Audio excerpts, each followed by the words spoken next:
today's episode of Waiting on Your Best Behavior. We have Wes, equal, a true Chad, flying the flag of Chad. How are you today, sir? I'm excellent. So happy to be doing the show.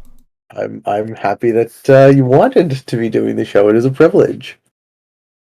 So we are playing Progressive Caps on EU Advanced with Fog and Blizzards. These are the round 2 settings from last season's free-for-all tournaments. They were a fan favorite. Not just of mine, apparently, but so much so that you play these ranked now. Yeah. Switched from being a classic fixed guy to an EU Advanced Caps guy? Yeah, strictly. Actually, it was because of you enlightening me that to avoid cheaters, I just have to host. Yeah. And I was playing strictly auto match in order to avoid people being able to cheat and create lobbies and teams. But then you said, well, just make the lobby and edit it yourself. It's like, oh, well, I'll do that. And then what a bold move. Yeah, bold move, but it makes so much sense. So after I fell in love with these settings in the tournament, I played these settings to Grandmaster. Excellent. Feels good, man. No, I loved them. I thought they were really fun. And I think against all good opponents, which I think we have in this game, I know Egg Roll Soup is a Caps guy. I'm not sure who Tactical Lethalness is. I know King John is excellent. I know Arco is excellent. So we may encounter the stalemate situation, but that's all right because that just gives us more time to chat. Yeah, so, like, I don't know. I'm not sure if I fully believe that there's, like, inevitable stalemate with strong players on this. Okay. I think it comes down heavily to the blizzards and how the people that have the correct positions place their caps. Like, I know that we said weren't going to talk too much about this game, but I see a few key positions with these blizzards that are like, if that player who has that spot didn't take the cap there, that's an absolute mistake, and that I don't know. I don't think that our blizzards are ridiculous enough that like somebody has certainly won this game. But I don't know. I feel like I don't know. There's two positions where I think are really, really strong to have a start there, but otherwise, this seems like a pretty open map. I'm happy to not see your cap. I see yours. Yes, you do. And you can tell me what you think about it, or you can keep it to yourself.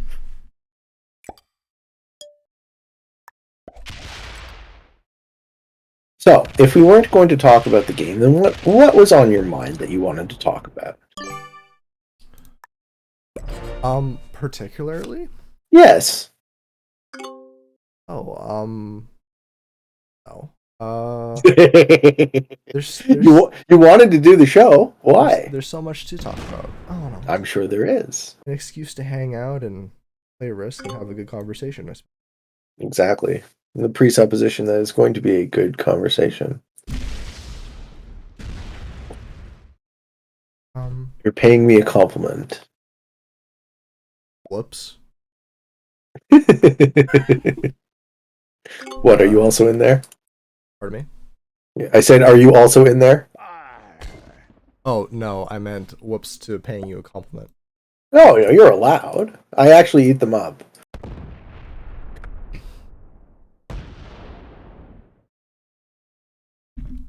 Yes, compliments are quite healthy. It's definitely a fatal flaw of adolescence to sort of gravitate to this toxic behavior with your peers. Sorry, be specific. Toxic behavior being not taking compliments gracefully? Or not showing love to the people that are closest to you, that have the most effect on your life, right? Like, where it's like, calling each other bags or whatever, right, when we're teenagers, and just being unkind in general. Mm-hmm. And that's just a real shame, right? Like, that that we learn from adolescence to be cruel to each other. You don't think that starts earlier? Oh, that's a good point. I'm sure that it's like, I think origin might even be out of the question, because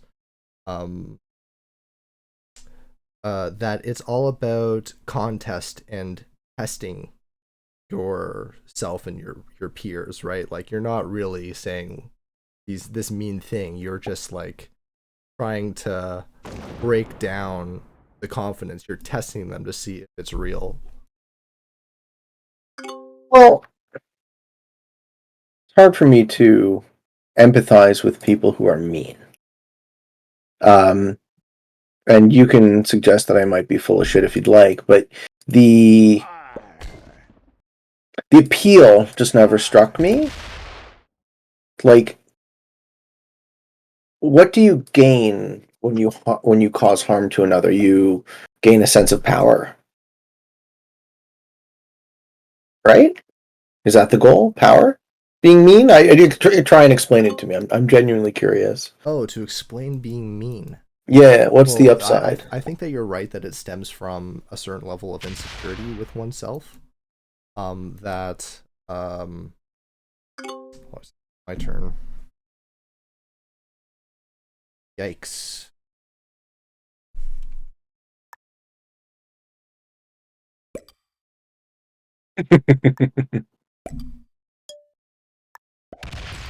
Yeah, I'm not good enough at this game to talk and play. Sure you are. Just keep selling yourself short. No, I haven't played enough Risk. But sorry, the objective of being me. The goal, the upside, like Right. So people who are fundamentally weak get something out of acting as if they're stronger than others, right? As opposed to just actually being stronger. It's a right. power thing. I don't understand power fundamentally. And it's like, yeah. But you couldn't have always felt that way. Right? When I was powerless, I suppose I desired it, but it's been a long time since I was completely, like, even in my darkest times in my life, I was never powerless. Not in the way that I mean it, right? We are creative. We have the ability to build our future. So that potential is, a gift. Like, okay, I'll tell you the way I frame it, because this actually transitions nicely into the type of esoteric stuff that I was expecting to and hoping to get into with you. So I had this fairly deep realization when I was high on psychedelics that, like, wow, I am God in a way, right? I am the juxtaposition of the infinite power of creation that we use the word God for, and the fact that I am a finite human in a body that will die. So given that, I sell the world short by not giving the best of myself to the world. But, I was afraid to do that for most of my life. I was afraid to shine as brightly as I otherwise could. Which comes back to the beginning of the conversation. Your fears early are stopping you from shining so brightly, right? And it's such a shame that that's just the reality of adolescence, the testing of your fears. I wonder if I can put the blame on my peers, because I've always felt like I did it to myself. But I guess you're right. Like, I did it to myself in order to find some semblance or some way to fit in, which never really worked. So at some point you just stop trying.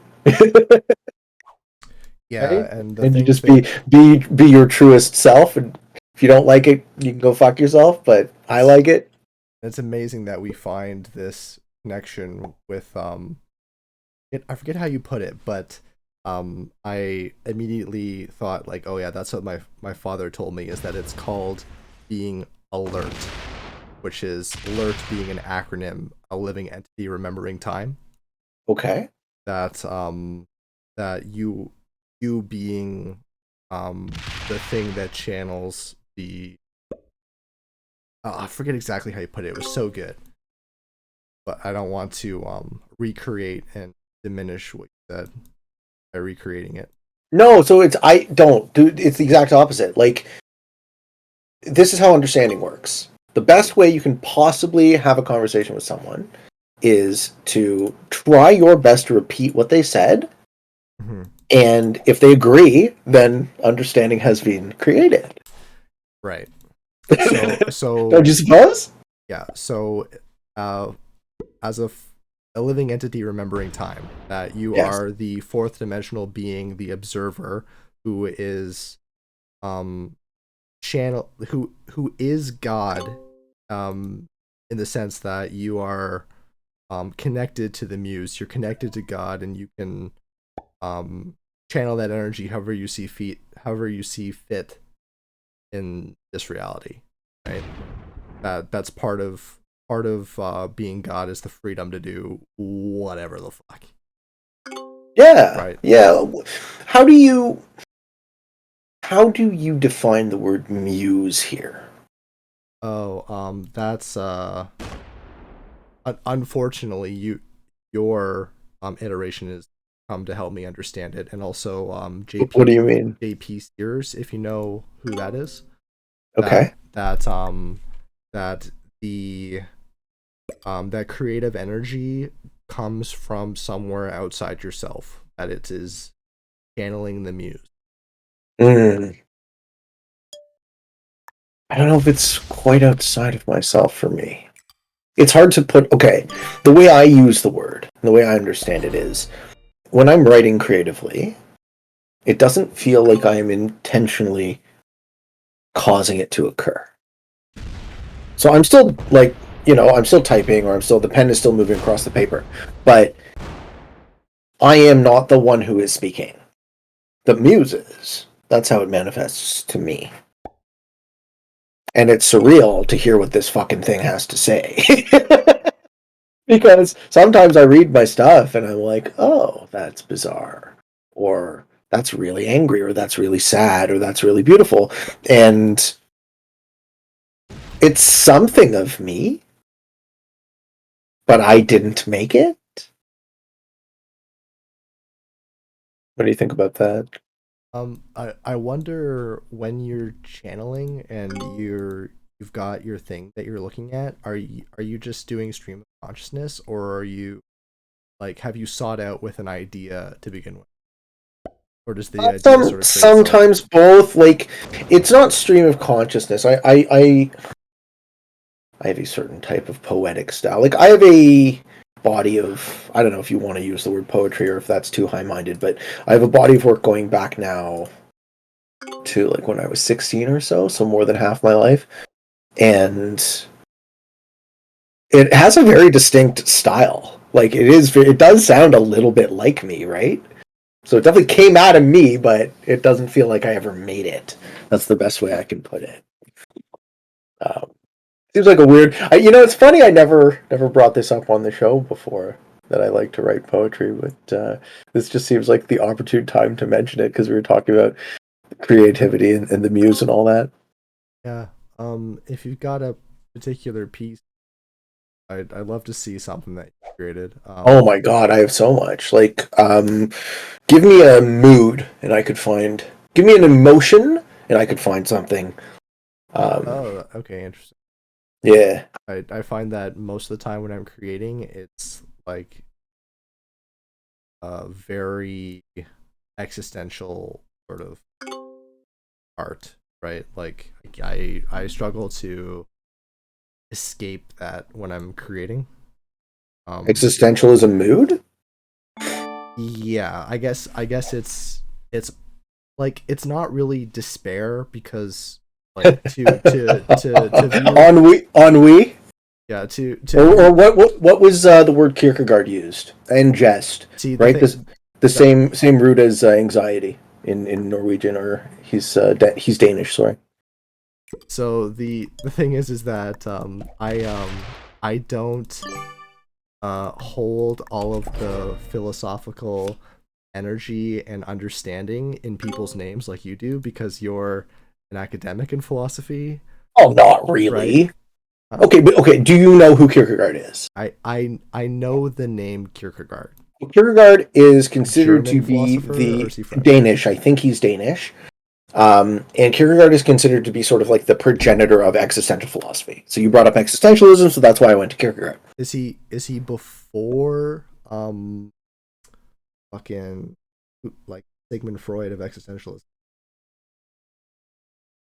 Start Yes. So Kierkegaard's the beginning of existentialism. before Soren Sartre. Kierkegaard was a Danish theologian, philosopher, poet, and social critic and religious author, and widely considered to be the first existential philosopher, born in 1813, died in 1855. Okay, 18 is way before You're Sartre, right. so you Yeah, yeah. got me. He's considered to be the first existential philosopher, and Kierkegaard used the word in Danish and jest, which is the same like root of angst or anxiety or Right, right. right. It's Okay, very goth. or Yeah, sure. right, sure. Yeah.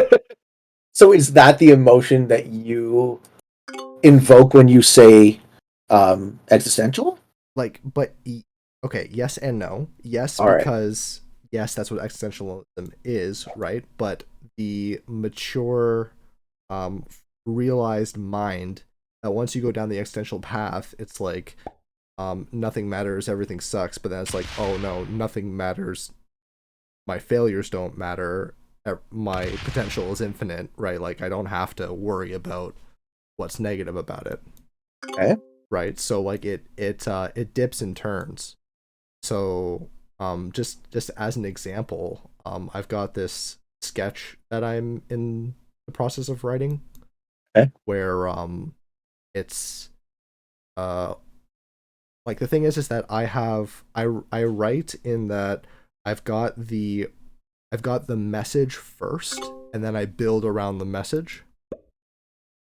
So it's a conversation that's happening between an AI and its creator, Okay.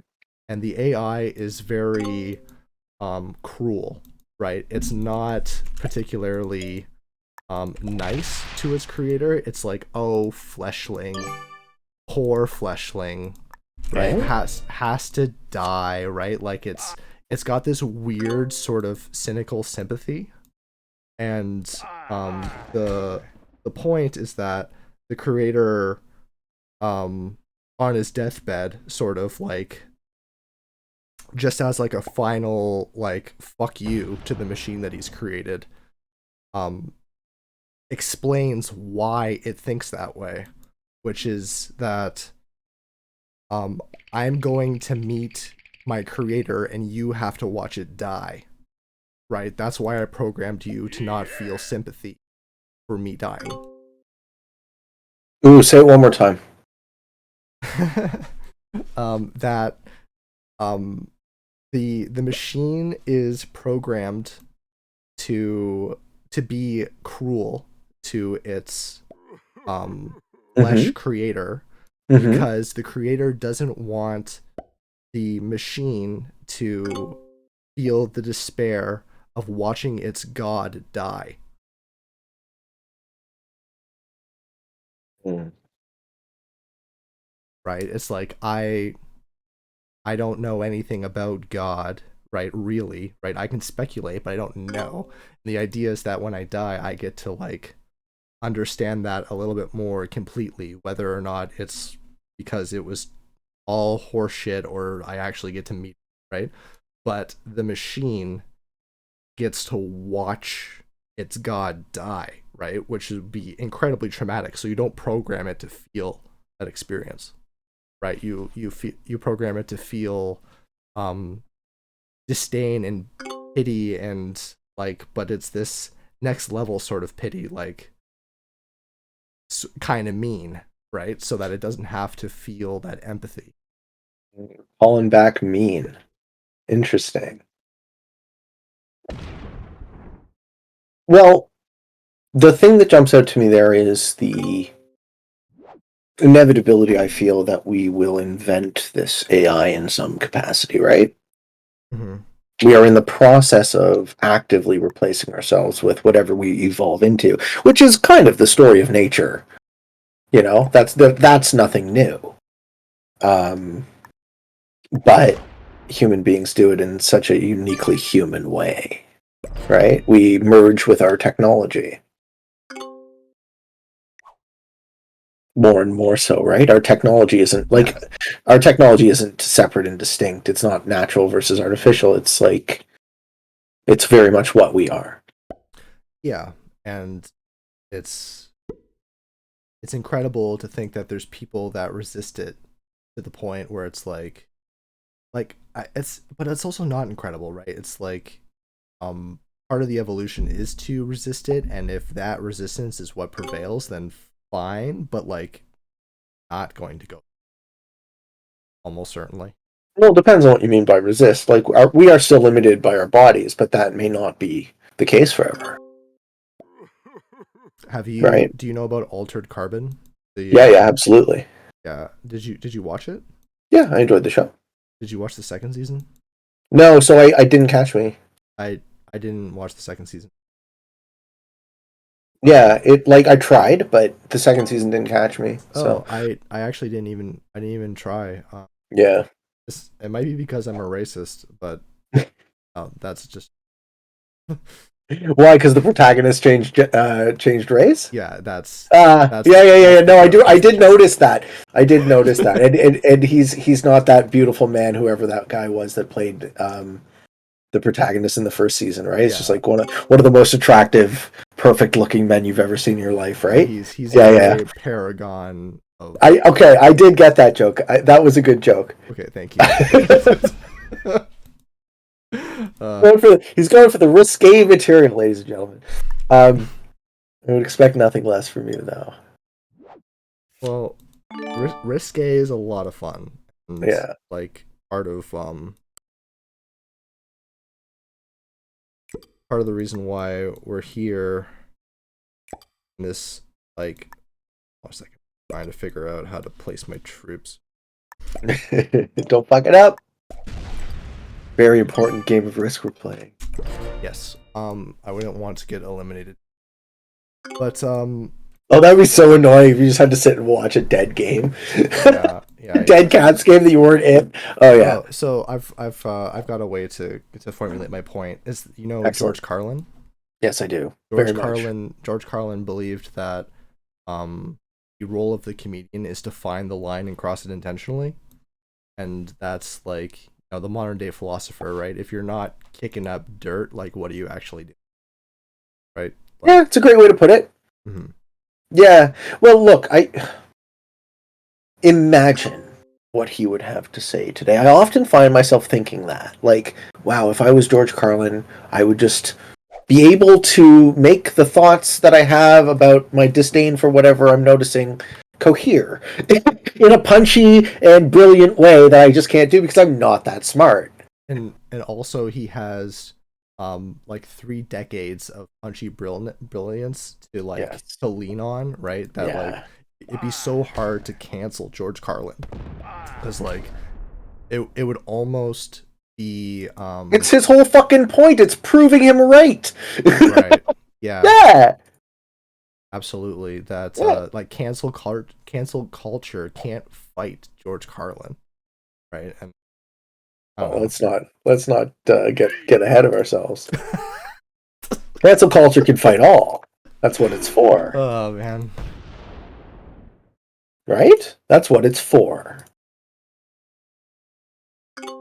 It's to shut you up, Wes. Stop thinking your thoughts. You're a bad person, and you should feel bad. Hi, Reggie. Would you like to get on the show? Or would you just like to express your disdain for cancel culture? Yeah, he doesn't like it either. My cat is the least woke cat in town. I'm sorry that I didn't hit my push to talk for that laugh. I thought that was hilarious. I try my best, sir. Ah, I'd love to talk about my game and how interesting it is, but I don't want you to know about my game because of the fog. I don't want to know about your game. I feel like you're likely at a war with green, is my guess. That is a Based, fair deduction. based on the numbers and where I saw your army go, you are likely in a war of attrition right now that King John benefits from because he has held 22 a turn now for 4 or 5 turns in a row, which is fine. King John? Purple or Oh, that guy. magenta. Yeah, magenta. Right.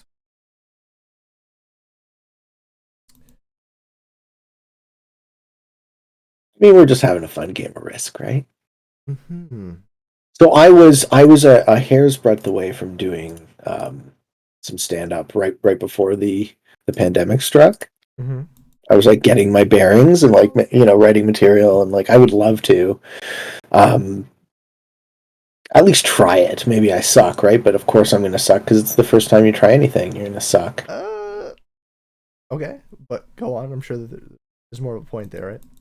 Well, the point is that and then all of a sudden there's nearly 2 years there where you couldn't even perform. So I guess this is a Hmm. fun consolation prize.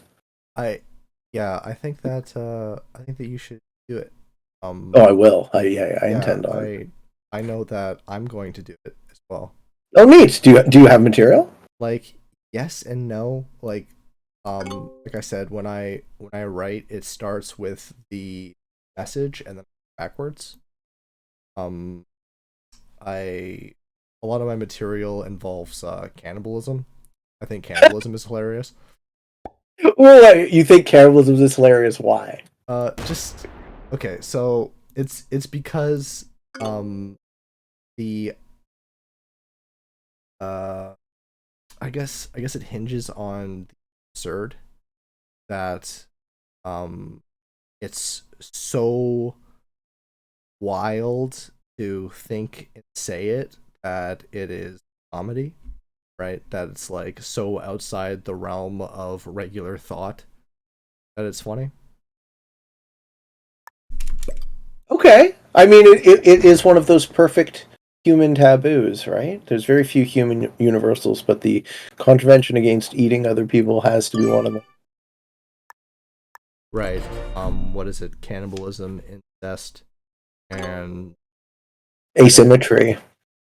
Blemished skin and asymmetry, believe it or not, are human universals. hmm. Excuse me, Reginald. The We're third trying to the have a third conversation. the third taboo being asymmetry explains why black pill culture exists.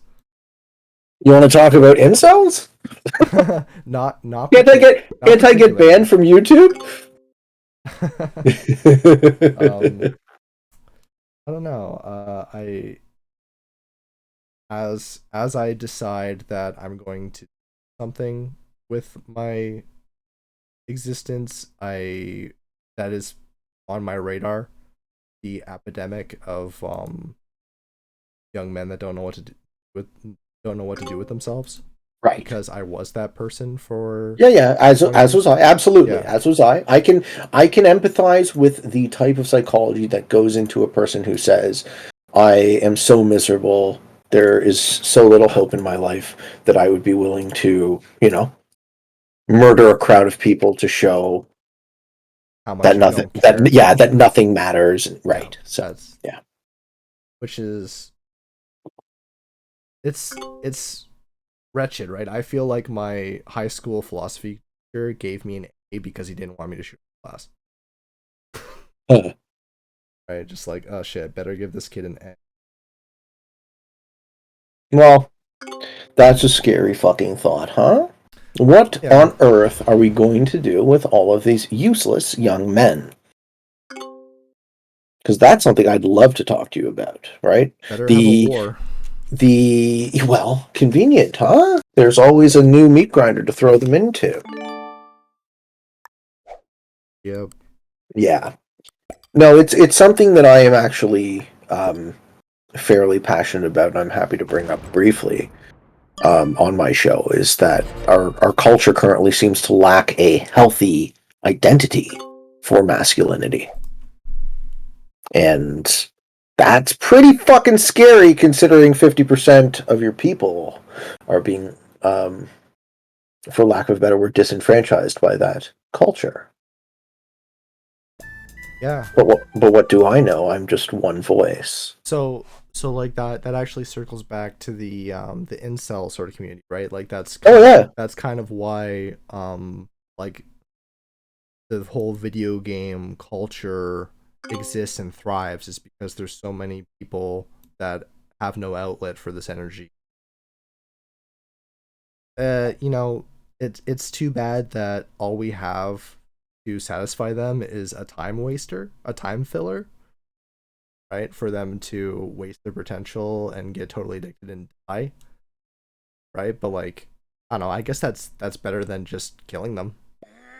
Oh man, so there's a lot of meaning in there.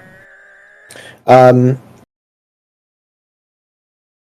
Imagine we were able to harness our productive capacity such that the vast majority of people would be able to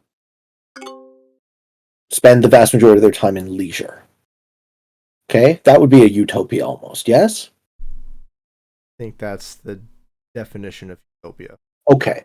So, don't you suppose that seems to be a if that seems to be a mutually shared goal, at least through the history of humankind, wouldn't you suppose that, losing my point because I'm trying to play Risk? I'll remind you after you finish your turn. Yeah. Okay, I gotta get it. I gotta get it back. We're talking about utopia. We're talking about productive potential of people. So, if you're a person and you find meaning in leisure, you put it as a waste of your time. Well, I don't know if that's so true. It's like Comedy Central. Wouldn't one of the highest aims of humanity be to experience leisure?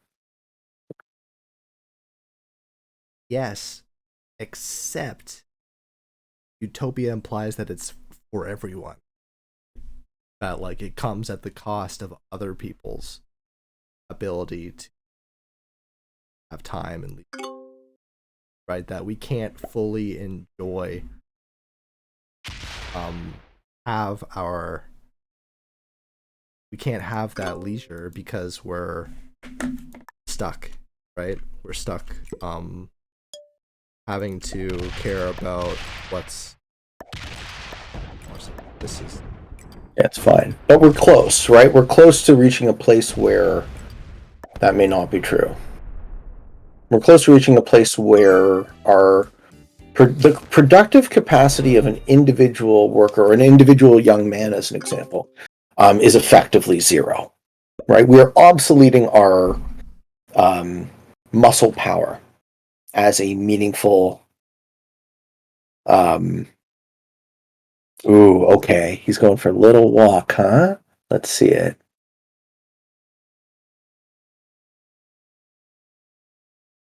Let's see it, John. You got it? Yes, he's trying. He's trying to. Oh, baby.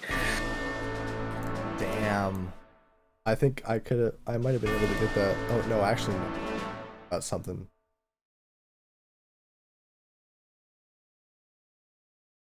Interesting.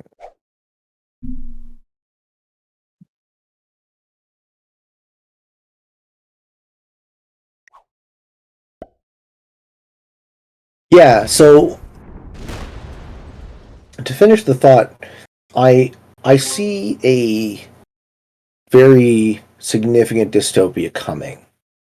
And it looks something like, because corporations are legal person, businesses own everything. And if businesses own everything, then everything is a commodified for-profit thing, right? You're an individual. You're a piece of, right? You are a nice, neat little production and consumption engine, right? Mm-hmm. And It's a very Marxist thought. well, I wouldn't identify as Marxist, but one thing I would say very much is that, oh, I don't know what to do about that. There are systemic problems with capitalism, and we seem to be reaching the end stage. I guess Marx uses that term as well. We seem to be reaching the end stage where wealth concentration has reached a point that the vast majority of us are disenfranchised by the system, and we are fighting for the scraps. So it doesn't seem like the birthright of all humankind is being shared equitably very well now compared to any other point in history. Right? It's probably almost as bad as it's ever been. And AI and robots taking people's jobs. No, and notwithstanding, I'm not suggesting that most of these jobs are valuable, because another thing you brought up that I wanted to talk about was how it would be useful to have a definition of progress. Yeah. Like, we are going to be producing, we are going to be going somewhere, right? Yeah, and what do you imagine at any like Silver Surfer Utopia, right? Like we've got it all figured out that we're no longer squabbling very human fourth dimensional sort of bullshit, right? That like there's a sort of world level connection.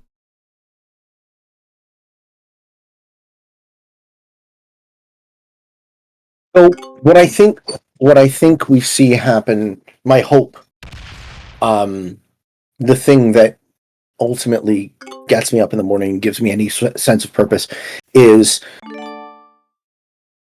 I am here to open the conversation around the definition of progress. That's that's the closest thing I can explain to you about why I exist in the world. And it took me most of my life to get here, to be able to explain that to you. And this is big for me. So what I mean is, I ask myself the question, what is the greatest challenge facing humankind?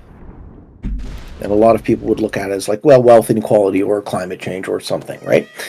And it strikes me that all of those are subordinate contingencies from the main problem, which is the fact that two basic premises. One, we are creative. That's what we do as an organism. So we will create something.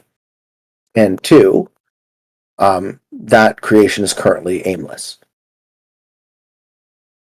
So because we are rudderless, and because we lack a system to determine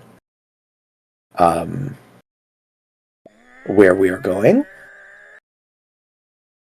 right? It's not only that we lack a definition of progress, we lack the agreement on how to find it. Yeah.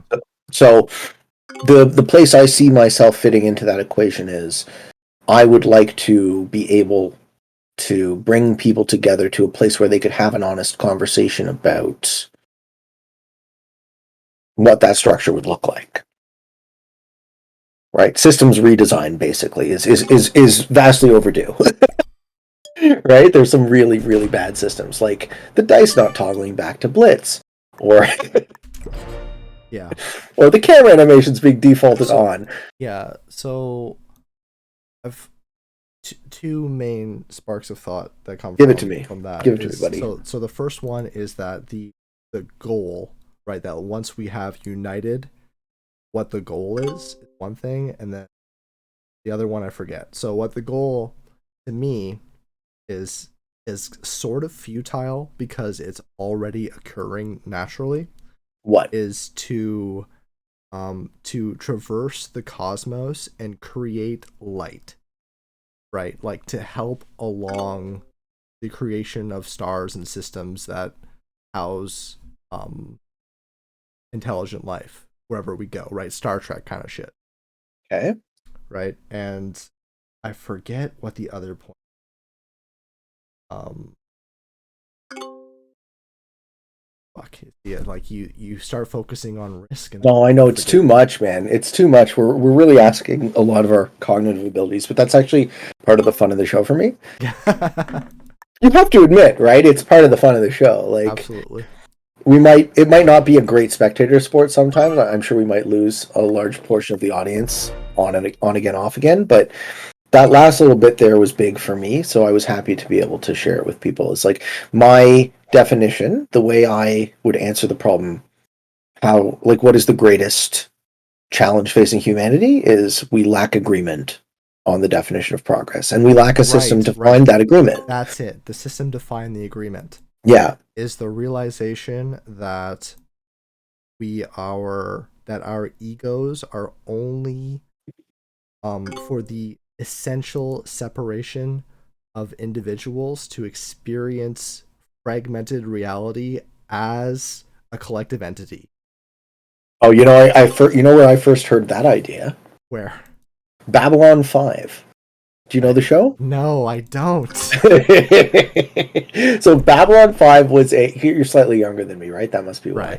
Right. Babylon 5 it was actually, okay, it's actually significant in the history of television because it was it was the first show that transcended the episodic format into the serial format that we now know most shows to be. So it was in the early 90s. The writer was J.M. Straczynski, and he invents a show with a space station. It's kind of like the galactic UN. So on this space station, all of the alien nations across the galaxy come together and negotiate. And, hilarity ensues. But the big point where this came up to my mind is Straczynski had this religion buried in the show, and the idea was that your consciousness and everyone else's consciousness is but a shard of the universe's greater understanding. Okay. Right, and we each get to experience a piece of that subjectively. Can I tell you where I found that thought? Bill Hicks? No, I was high on ketamine. Okay. Staring at the ceiling at a visual, just this projection on the ceiling, and the projection is light filtering through oil and water. So it's just projecting these bubbles on the ceiling, and watching the bubbles become the whole and then fragment back into bubbles and become the whole again. I realized, oh, I'm just a fucking bubble. Right? Like there's just this little outline that determines that I'm me, and as soon as it's gone, I'm just part of the whole again. Very interesting to think that you came to this realization on your own. That's fascinating. Right? And that's the whole thing with me, right? It's because I chose isolation and complete withdrawal very early on, because people are fucking mean, right? And I'm a god, right? I don't need to be part of the squabble. I need to figure out how the fuck I get to the next screen. Play your turn. All right, I need a card, right? Go! I get a card! Nice, you did it. I saw you do it. Well done, sir. No, you're making a great point. You could really take that "I'm a god" quote out of context. But yeah, I think I know what you mean. But it's okay because my name's Equal. Yeah. All right. Do you want to share with the people the meaning? Sure. So it started, the very beginning of being called Equal was that I had to spell equilibrium with an A instead of 3 I's. Okay. Equilibrium, right? And then people just start calling you Equal, so then I changed it to Equal with 2 E's because it's a little bit more unique to have the two E's instead of the A. And that it's like I'm the same but minutely different. That Oh, so it's a pun. yeah, it's an acknowledgement that we are all the same, but in my acknowledgement that I'm slightly different, right? That I hope for all of us to be the same, and I actually started going by stranger on a lot of platforms Okay. because I realized that like I'm actually not the same. I'm Your turn. very strange It's your turn and again. different. Wes is admitting to me that he's having a couple of adult beverages this game, so Admitting, I will. Well, I'm actually gonna you pour know, another one. it's gonna make you play better, right? Performance enhancing. Yeah, it's a depressant. Can I ask about ketamine? I would love you to ask about ketamine. Okay, please. So I'm obviously very curious about psychedelics, and I am a bit of an advocate. They have been a tremendous benefit to my life. I've had lifelong depression, and while not perfectly cured, they have been instrumental in helping me learn how to stabilize my mood without other pharmaceutical intervention. So, given that caveat, and also given the fact that I'm not a doctor, and I don't recommend anyone do anything unsafe or illegal, this conversation is for entertainment purposes only. Please tell me what you can about ketamine. Okay. Very broadly, just taking my turn very quickly here. Yeah. Forced match in, here we go. Put stuff on my capital just in case somebody gets a bright idea.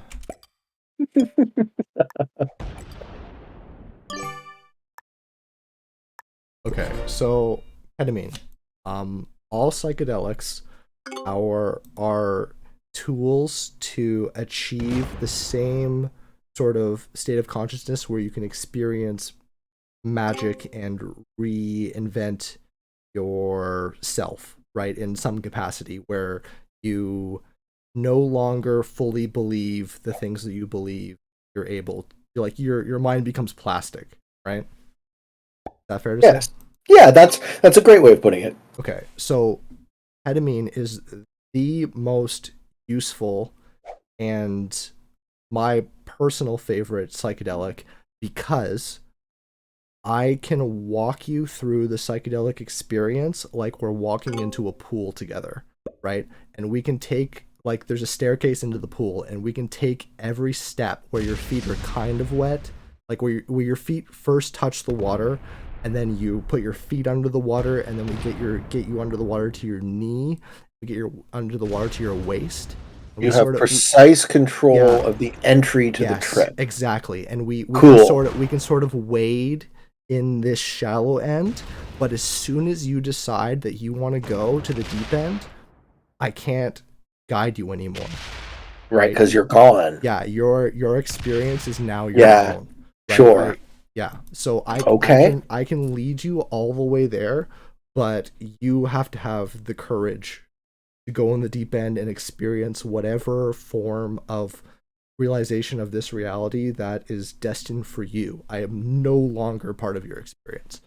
Well, I've been thinking about it a lot, and I think I do finally have that courage. So it's something that I am interested to experience and add to my understanding of. Okay, but you don't feel like you've already experienced that because like I don't think that You haven't found ketamine to be all that different from like LSD or psilocybin or. that's also the prefix that I started with is that they're all the same, right? They're all gateways Huh. to the same place, except with ketamine you're able to totally fucking bring yourself into it very slowly.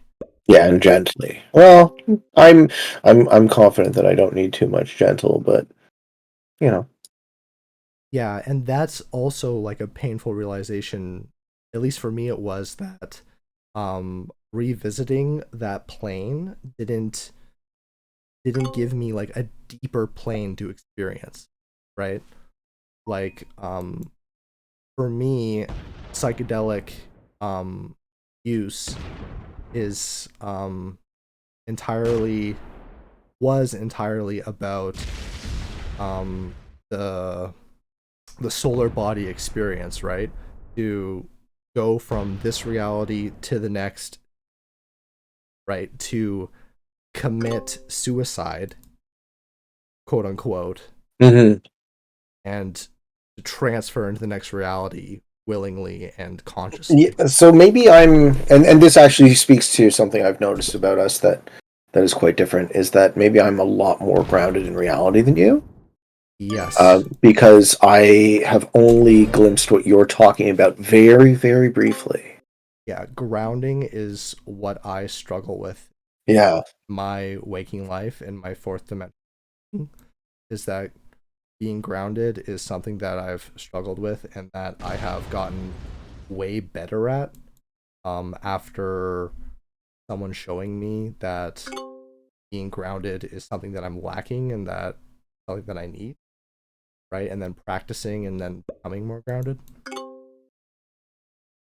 So, would you want to be? Yes, I have Okay. I have fully decided that I do want to be grounded and I do want to experience this reality. And that's actually something that you helped me with, like how, immensely. how how would I have helped you with that? Just like, let me finish my turn. Yeah. I mean, I love hearing people tell me that helped them, but this one's a bit more out there.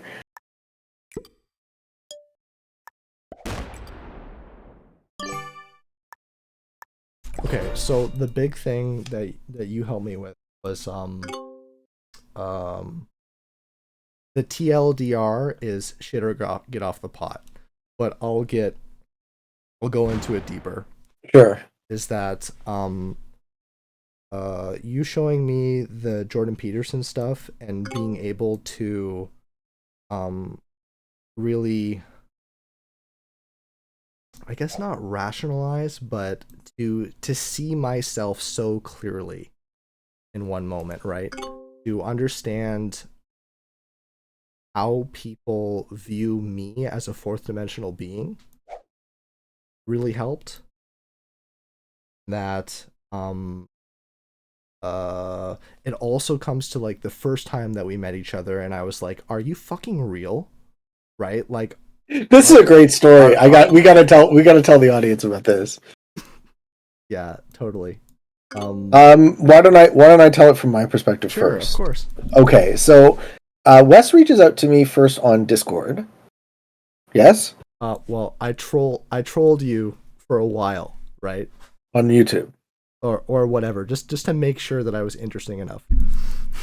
Okay, okay.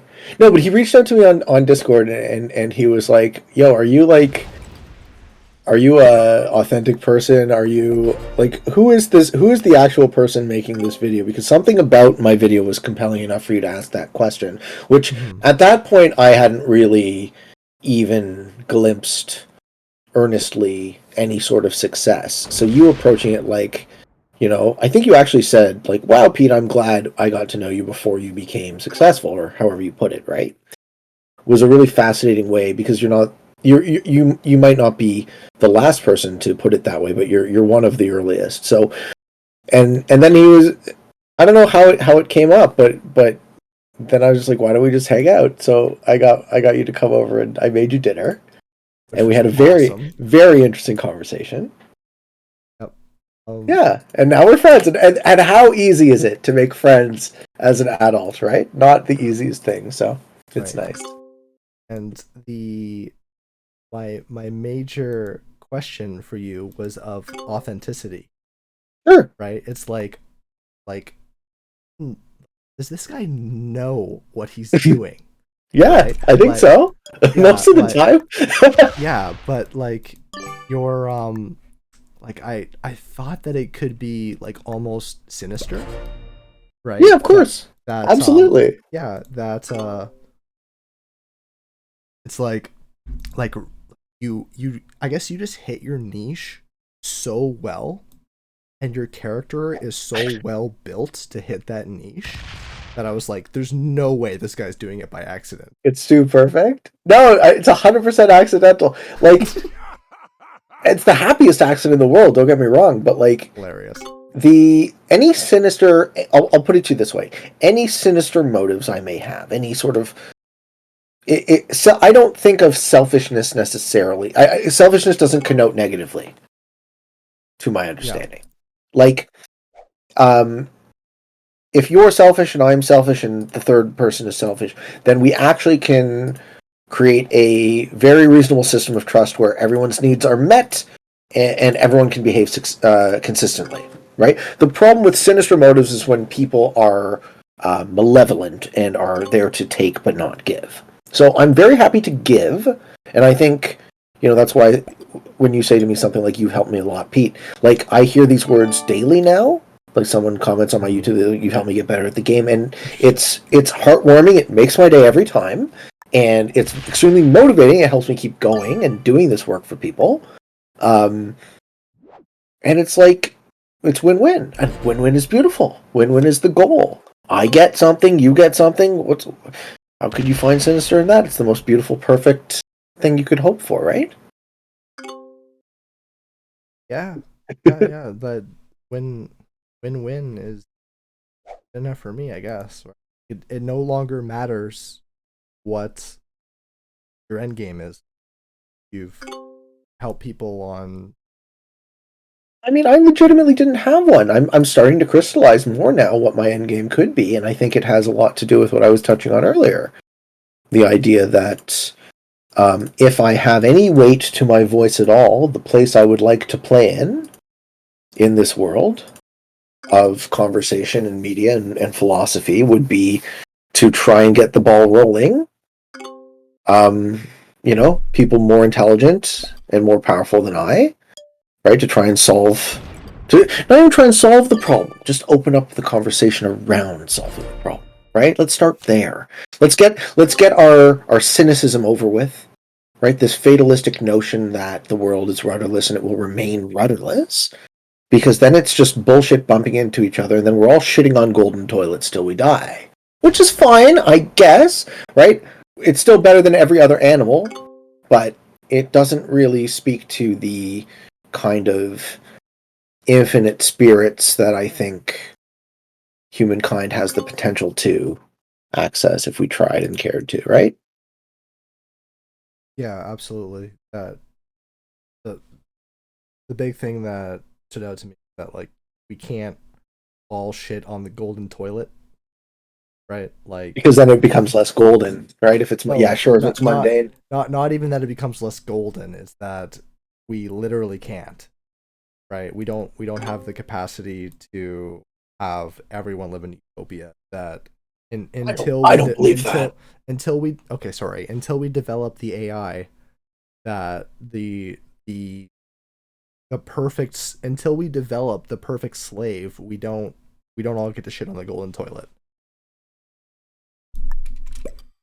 So there is no perfect slave. And I say that based on what I have discovered as the thing that I find meaningful, the thing that gives my life value, right?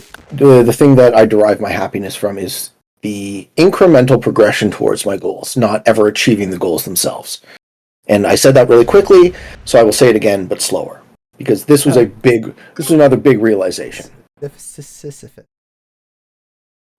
Yeah, a bit. I find people think of happiness as a goal, and that's a mistake, right? I find happiness to be derived from the incremental progression towards those goals rather than their attainment, right? I never finish my collections. I always leave a little piece unfinished because I lose the love of collecting, right? So that metaphor applies to games like this or games like Magic are perfect, right? You're always going to be accumulating skills. You're always going to be accumulating knowledge and resources. Mastery is impossible. The path to mastery is very satisfying because you can actually feel yourself getting better. Like, you kind of were a bit skeptical about the depth of risk, I think, at first. You were like, this is a child's game, or I forget exactly how you put it. Baby game, right? You said. Feel smart, baby game. Feel smart, baby game. Well, okay, but you're still here. you're getting something out of it, I yeah? am playing the game. Yeah. I like, for instance, in this game, I see that you and yellow are trading cards. Me Wait. and pink are trading cards. Oh, okay. I have green dead. By the Right? balls? Green should just leave the game, and I'm Yeah. waiting for him to leave. Okay. Right? So like the thing is that like I'm I shouldn't jump topics. So what's the word? I don't even know the word, but I I don't want to dismantle your point by talking about risk. No, it's quite all right. I brought it back to Risk as well. I was like, this game Right. holds your attention, so. So yeah, like I do like the feel smart baby game, right? Like I do like to feel smart from time to time, Got it. right? Like I love Sure. it. Like I love feeling smart, right? Who And doesn't? like to have other people think that they're smart and then be beaten, right? In the feel smart baby game is awesome, right? That feels really good, right? But the thing is about risk is that it is the all of the things that you need to understand about risk are the essentials of strategy games, right? And if Mm, you understand the essential components of strategy games, you can play any game, but all the other games have more depth in this game, I right? see. This is the bare bones strategy. Until you start getting into the space I like to play in, right, which is the other people. Um yes. The community aspect, the psychological, right? The Yeah, yes, absolutely, you're correct. yeah. Except that is true for every game, Yeah, I imagine so. Yeah, absolutely. right? So I, Well, I maybe I'm just not that deep, and I only think I am. and that's okay, right? Okay. Like they're games, Hmm. right? They're not supposed to be things that you I sink think your that's the title of the show. what? Maybe I'm just not that deep, and I only think I am. That's a great one. That's a fantastic title. Yeah. Yeah. Uh, Yeah, you're only God's lens. You're not actually you're not actually yeah. God. Fair Yeah. enough. Well, I'm no, I am. I'm just the teeniest little piece, right? Yeah, Just the the teeniest, piece. tiniest little piece. Yeah. The teeniest tiny little piece among 7 billion plus. Well, One of the equals. okay. Riddle me this. That one. Does that being true negate the possibility that there isn't like this perfect sort of unique purpose meant to be place for everyone? Like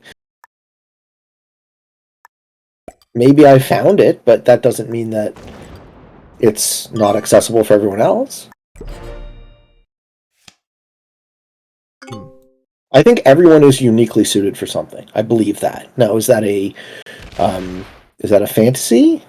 Is that just a thing that I tell myself to make me feel nice, or do you think it's true?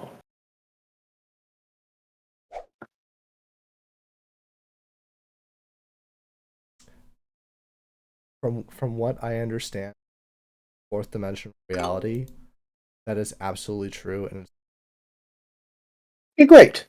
So I'm onto something. I'm just blessed in a way that I've always been blessed. or I'm coping the way that you are. Yeah, well, whatever the story we need to tell ourselves to make us feel good, right?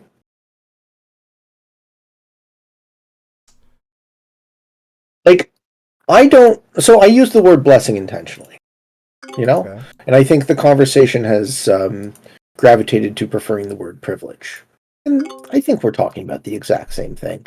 Like I have always felt, even in my darkest days, I've always felt blessed. Right? I'm so grateful for all of the good. I'm grateful to be me, right? To have a mind that works, to have, physical advantages, to have family and friends who love me, all of that, right? And I think being anchored in gratitude really helps if you're a person prone to melancholy because you just can't get that down when you're in the face of all of this abundance. Like, look, I got a warm bed, I got food in my belly, and I still got a place to complain. It's nonsense. I apologize. That term was very climactic for me, and I completely tuned you out. I'm sorry. Did you lose? Did you finally defeat Green? No, somebody went for a walk, Oh no! and if they went for a walk in the right direction, I would have lost the. Oh no! What you're saying is I need to go check out the other side of the board, or If you've got 2K on your cap and it's open, you can really ruin. excellent.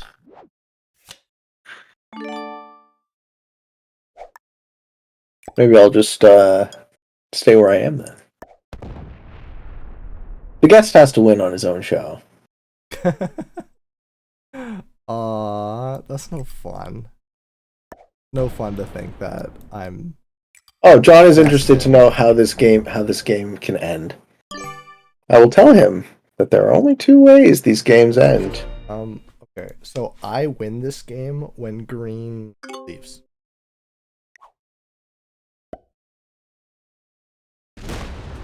You know as well as I, John, that there are only two ways these games end: suicides and bada.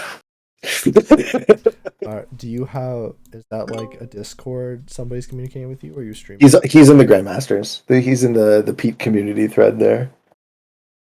Come on. Right on. You want to talk to John? You want to manipulate him? No, John's my friend. John almost ruined the game for me, but I'm pretty sure we're back to square one. Excellent. No, we could go for hours, right? I'm actually gonna get myself another soft drink when I play my turn. Marin's like, I was sad that I missed out, but now not so much. Exactly. Were you saving me time, Wes? Okay, I'm gonna go. What?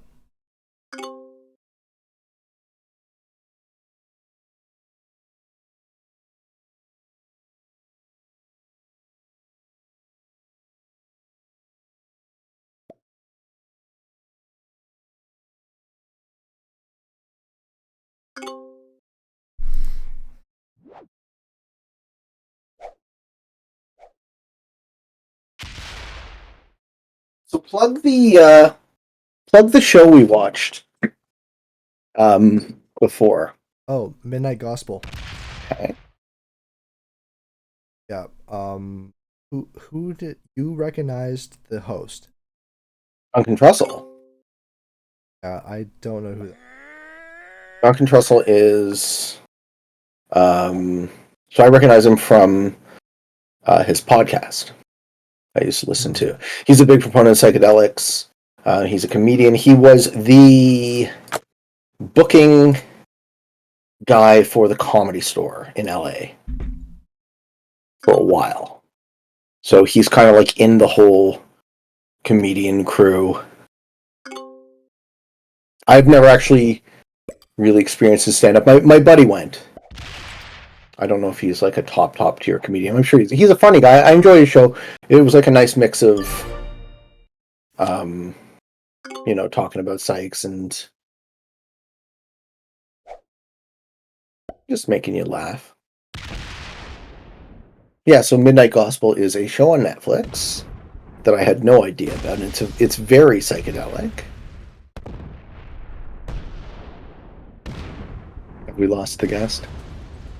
I'm here. Oh, okay. Yeah, what do you like about it? I like.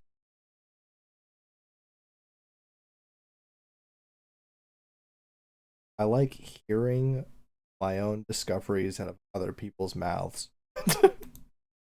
Oh, so you feel less alone. Yeah, it does make me feel less alone. That's also part of my why I like you. Yeah, okay. That's what. In what way am I a kindred spirit? The so like you particularly is the fascination with metaphysics that hasn't completely crippled you in fourth dimensional reality, right? For you to be successful and have a business and to function in fourth dimensional society, to feel these thoughts and sort of have some level of obsession over it and to function is incredible. Like I'm fascinated and ashamed of myself for not being able to do both for now. Well, in what way do you see them as mutually exclusive? That's because of my own um like trapping myself very early. Okay, so it's just an old belief that you're trying to deprogram yourself from. Right. Oh, yeah, like I think maybe this helps, maybe this doesn't, but I think it's actually grounded in humility. So the idea Yes. that I am so smart, I know everything, is such obvious nonsense that if you can just get over yourself and be like, wow, there's so much more that I don't understand than I do, and you can remain curious about almost everything. That's part of it too, right? I'm such a generalist. I'm curious about almost everything. So when I see something I don't understand, it doesn't challenge my sense of reality as a default. It makes me more curious. Like, oh, this is interesting. Let's try and understand it a little bit better. Let's try and remold the model of reality, right? And I guess and I gather that I'm not typical in that way. Most people don't do that. Most people have attachments to their beliefs. They think their beliefs are important. They think they identify with their beliefs. They think they are part of themselves, however you want to think about it, which is Yeah. a kind of adorable. That was that was the gift slash curse that my father gave me at a very young age, right? Was to to be disconnected and ungrounded before I could create that for myself. It's like taught me Dadaism before I had any. Or you could draw a straight line. Yeah, well, But like I don't know. Oh, quitting? depends on how many troops he has.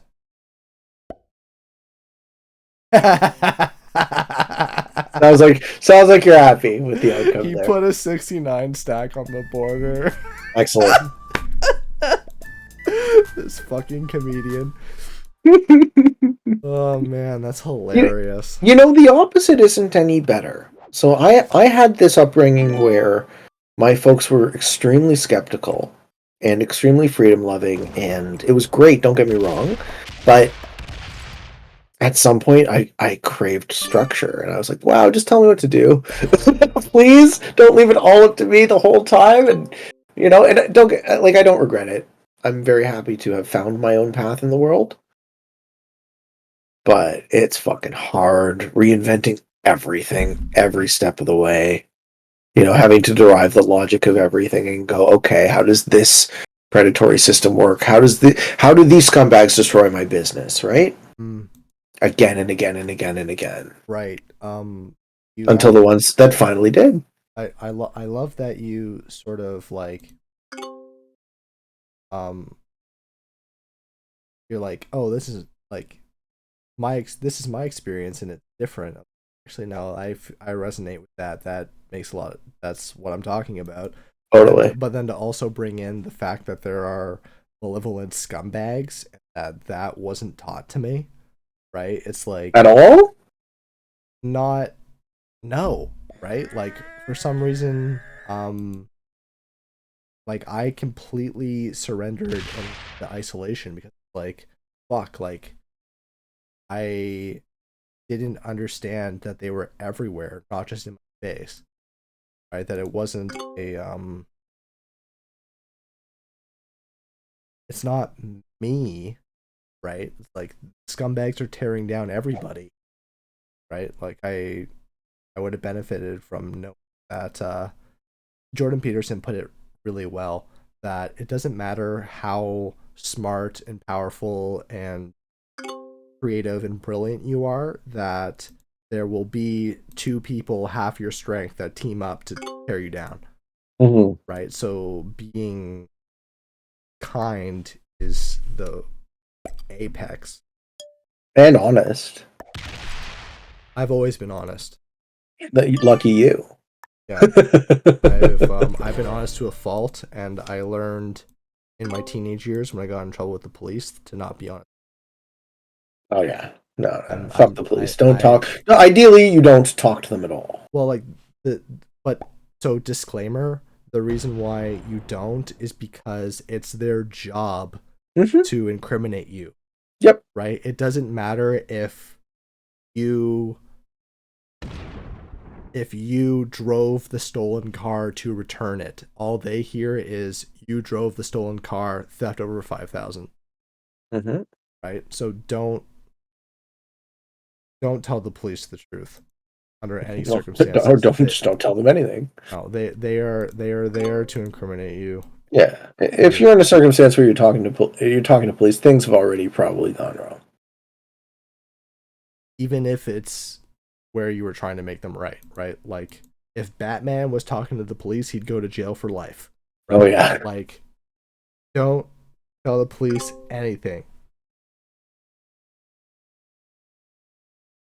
I mean, I'm so curious, but I really should just restrain myself. What do you mean? I'm so curious to look at this map. Yeah. Also, fuck Batman. You think Batman's a good dude? Like, get the fuck out of here. I don't understand how Batman is a hero in anyone's mind. I am totally 1,000% pro Batman. This is Get the fuck out of here. Fantastic. No. Batman's ridiculous. Batman is a crazy billionaire who beats up people. Come on. This is what's in it? What's in it for you for Batman? Explain it to me. The apex of fourth dimensional existence is to beat to a pulp people who deserve it. Is what Batman Who the fuck gets to determine who deserves it? Fucking Batman. Fucking Batman, get the fuck out of here. No, you know what? Nothing strikes me as injustice more than the audacity of the vigilante. There's a tell me you've seen or heard of this guy. There's a guy, I think he's on YouTube, called Cartnark. And he goes Cartnark. Okay, so he goes in parking lots and he fucking accosts people who don't put their cart back in the corral, right? Okay. And he is and like if they don't, bite on his bullshit, then he tries to put a sticker on their car. So I saw one today where the guy pulls a gun on him. And I'm like, wow, I'm surprised this guy hasn't been shot yet. Right. Because the audacity of a person. No. What people's intuitions would say about justice and fairness and ethics. Yeah, you want a system where people return their carts ideally. But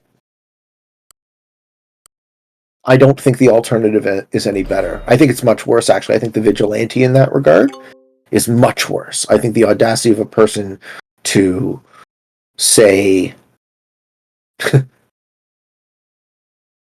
you better do the right thing or else, and I get to decide what the right thing is, that scares me more than a bad system. Okay, yeah. So let's what's the you would know because philosophy major.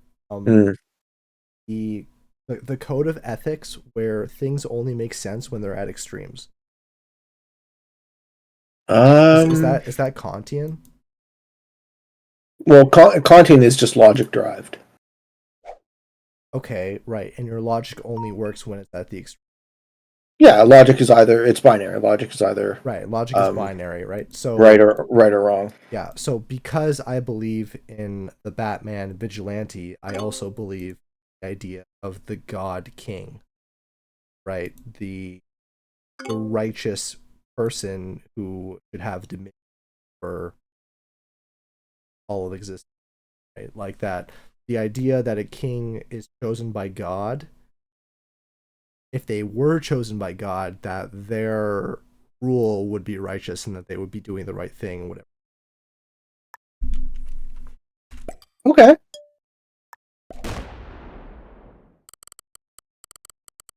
Right? That the Batman is justified because it is unjust to allow chaos to ensue and flourish and become reality, right? That this element of control is not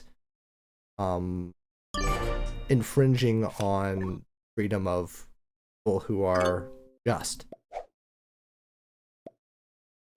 Yeah, but the fact that any one person gets to make that determination is inherently unjust. And I'm a Leo, As am I. right? And my duty in this life is to find humility, right? So of course I'm going to struggle with that idea that there can be justice in injustice.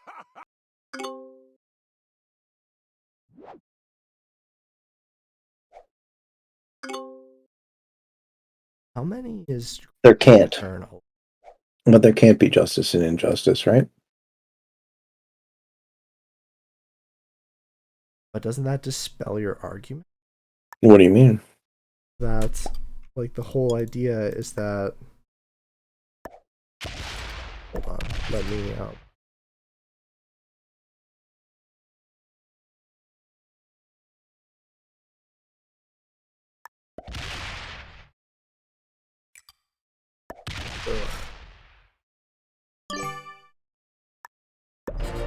right.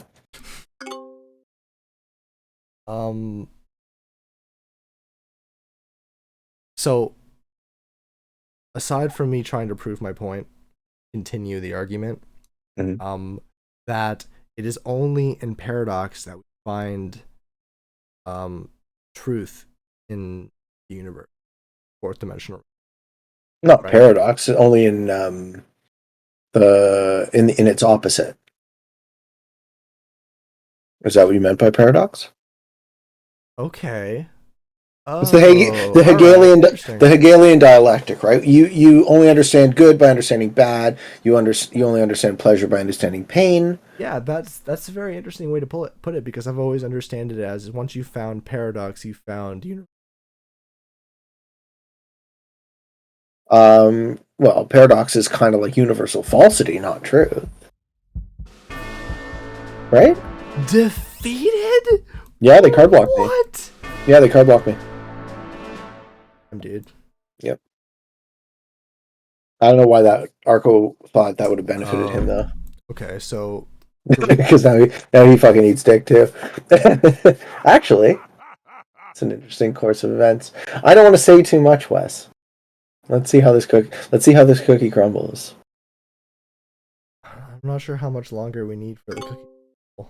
Now you're ready to go? You're rip roaring? Like, I don't know. I'm okay. So what I'll do is on my turn, I'm at 5 cards. I'm gonna see how much green has on his capital, and if I can take him, then the game can progress. But if I can't,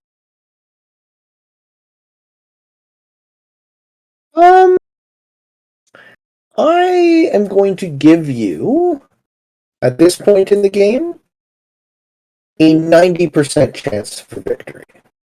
right? Because like you can see the board now, right? I can see what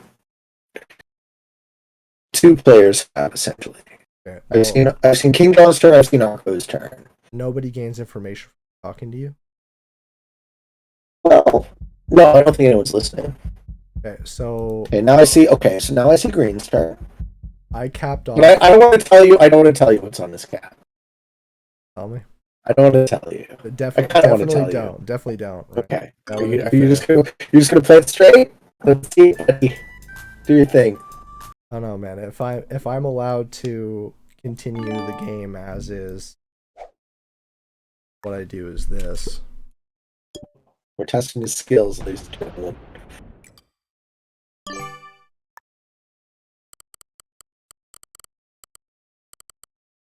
Okay.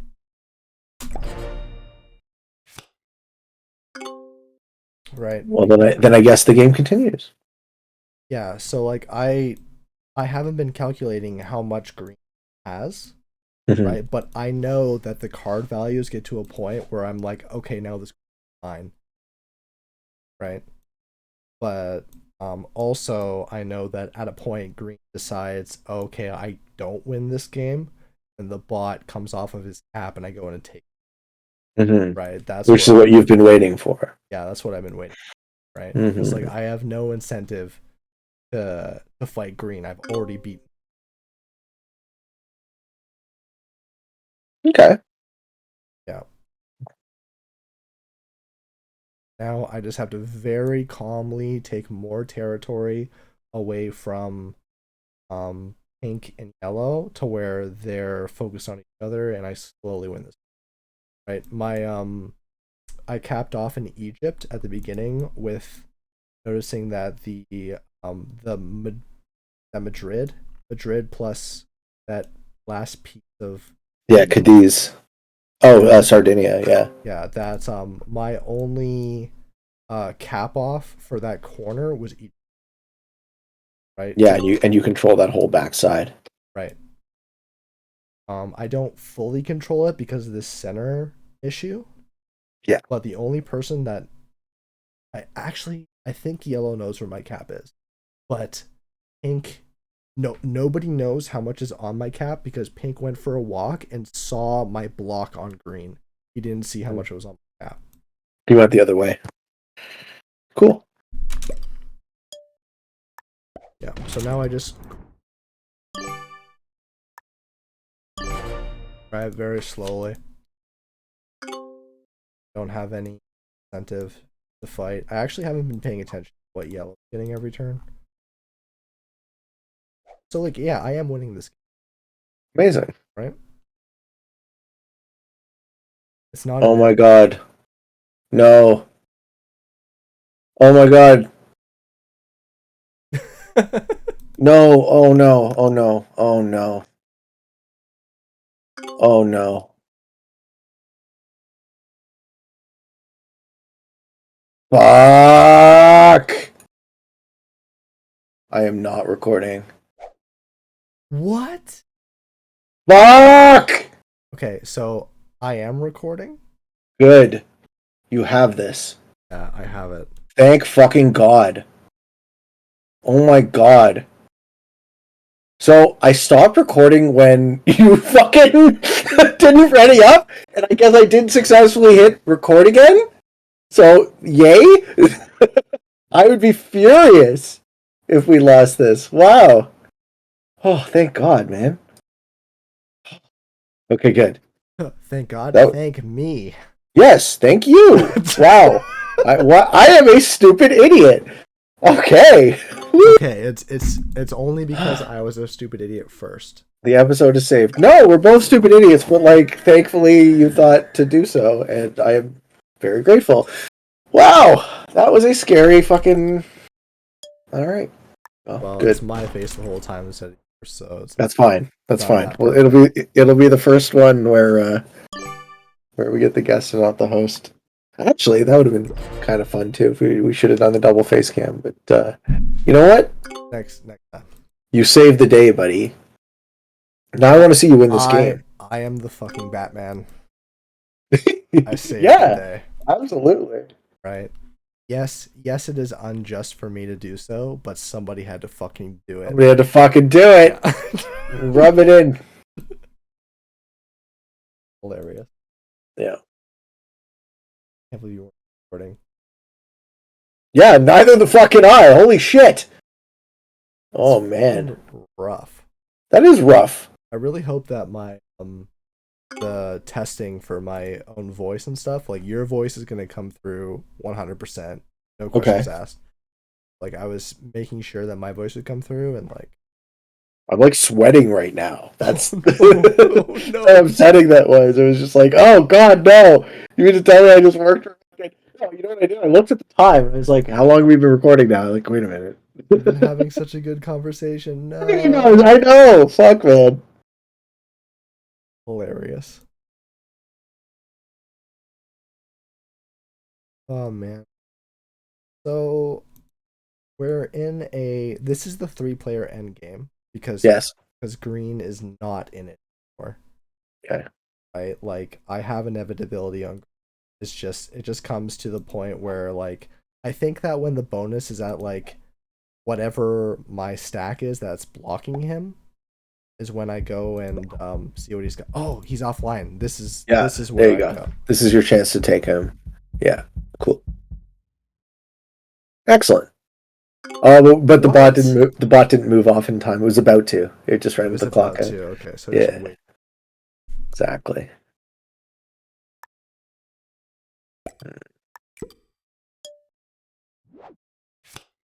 So I'm curious about where you'll take the um, metaphysical, fourth dimensional, however you want to think about it, train of thought next.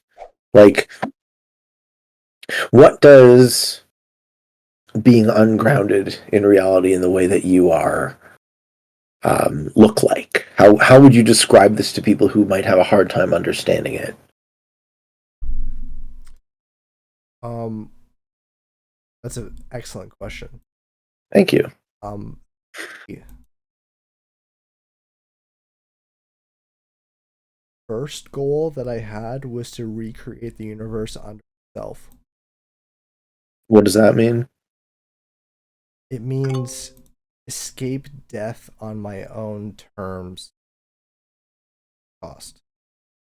Right? So it begins by practicing leaving with the intent of forgetting that I'm doing it higher lives, my dreams. Yes. Right? Okay. That was the beginning, right? And that I got very, very good at it. Right? Um Point where when my appendix burst, I was in the hospital, they were giving me freeze and drugs Mm-hmm. that I was experiencing decades of real time reality with um like augmented version of fourth dimensional reality where when you die you pass over to this duality version of life where you're one second.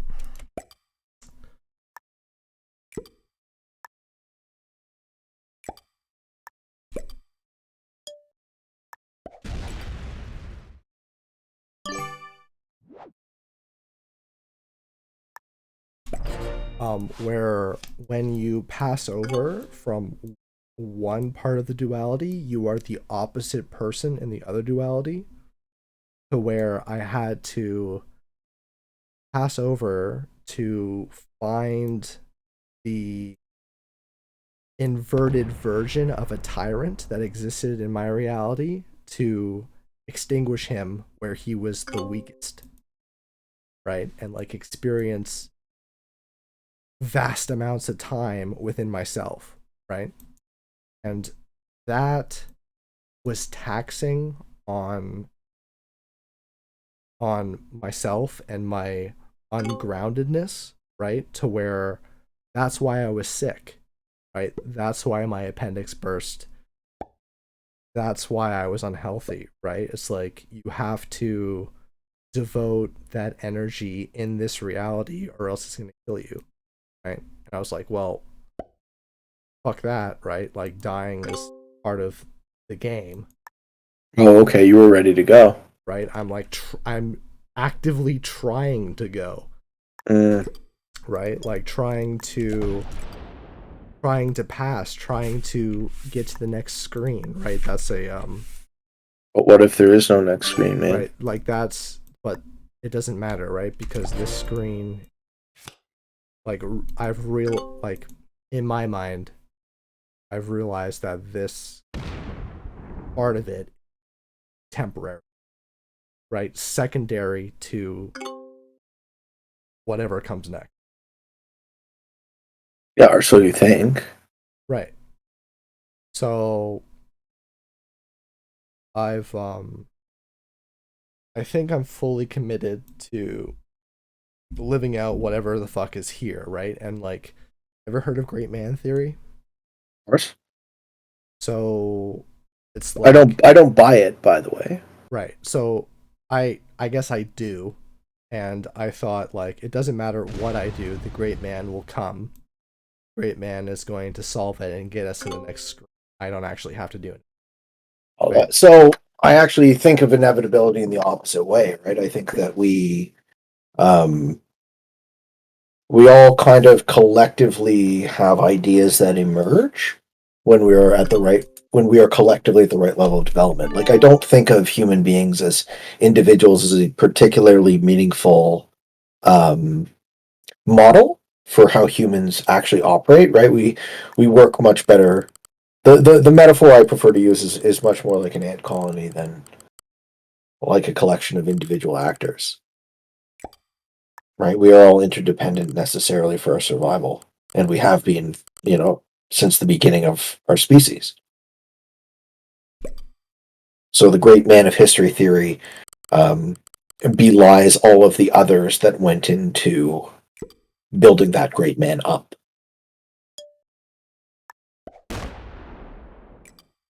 That's a really fantastic way of looking. Yeah. Yeah. Sorry that I was on my turn and like that I couldn't fully resonate. Fine. But that's but I feel like I got it right. That it's a discredit to everybody else involved in the creation of the great man. Yeah, Right? That you absolutely. give the great man too much credit. Well, Right? look at the Voyager space probe. Here's a great example. So the plaque on the Voyager space probe is a picture of a nude man and a woman, right? Holding hands, and the man's got his hand up waving. Right? You can picture this in your head. Do you Yeah. know what the Yes. Voyager space probe is? Yep. Yeah, Okay, there's so a for those who don't know, this is the first man-made object that left the solar system in the 70s. There's a golden plaque. It has a record on it that you can play sounds from Earth songs and nature sounds and all that. And also, there's an image that they chose to depict humanity. And it's a picture of a man and a woman holding hands with no clothes on. And it's just the stupidest fucking thing when you really think about what. First of all, they picked a particular race of people, right? They picked one man and one woman. The idea that they're holding hands, right? So if you were to just at a glance look at this organism, you'd be like, is it an asymmetrical, you know, organism that is attached by some kind of tentacle in the middle? Like, if you were to look at an aerial photograph of a city, that's our habitat. That's what we do to the world. That's what we build. Like, that's what humanity looks like. Right? We are ant colonies. We're just really, really clever. Good at what we do. yeah. Joe Rogan. Of course. He talks about the that third person sort of above view of humanity, and he says cancer. What he said, cancer. Third person being. Oh, just like the bird's eye view, right? When you look at like how cities form and um, protrude outward and grow, that it's like cancer on the planet. No, that's horseshit. Cancer, come on. That negates all of the good that we have the potential to create. Are we cancer? Is your life so horrible, right? You're so miserable 100% of the time and you cause nothing but misery to others. Right. I do love that your immediate reaction is like so anti-doom. Right. Well, it's just okay. This might be a knee-jerk reaction that I've built into my psyche to combat my natural tendency to melancholy, right? Why I think people see me maybe annoying sometimes is so relentlessly positive. Um, I can't tolerate negativity anymore because Yes. it's logically incorrect. Right. I I feel like I have hit state of awakening where I am the same way. Yeah. I've taken on myself to be a part of this community that's all about goal setting, achieving the goals, and there's a few people who bring in the nihilistic doomer sort of philosophies, and immediately I'm just like squashing them, right? Yeah. But like this also like like it's so perfect that you react that way because that's Batman, dude. Right? That is the vigilante. It's like I no, don't think so. this is the just way to live. This is what is Well, correct. here's the difference though, is that I require your agreement. Okay, I can't act unilaterally. I don't believe in acting unilaterally. I can act unilaterally for myself. I can be a relentlessly selfish person when it doesn't impact the lives of others. But are you just memeing out right now? You're not even getting a Yeah. card? Like, are you fucking kidding me? I've won All right. this game and Have you? I yes, think you're getting overconfident. You're letting these guys build back up. maybe, but no, they don't have just to they don't just have to build back up. They also have to cooperate. Well, they seemed effectively able to do so in order to kill me, so be forewarned. So like remember it's a baby game, I right? see. And I understand attack and defense. I'm looking at the trade-ins. Okay. My my borders are stronger than the trade-ins, right? And not only am I able to meme and say 420 on all of my borders, it's also sufficient. Yes. Fair enough.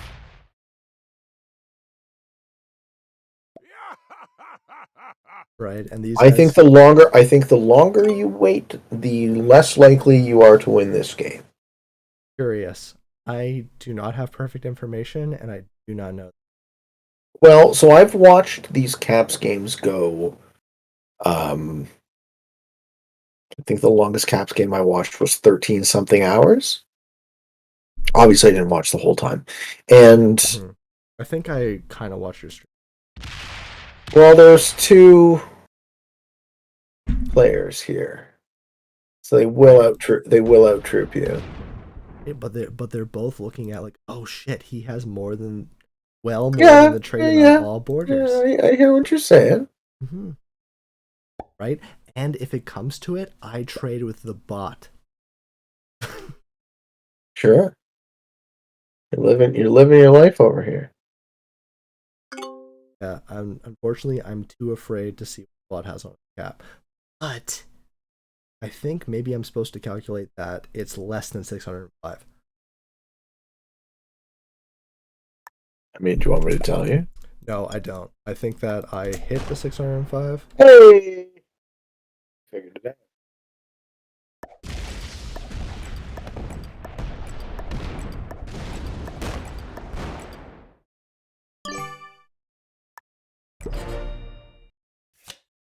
Excellent.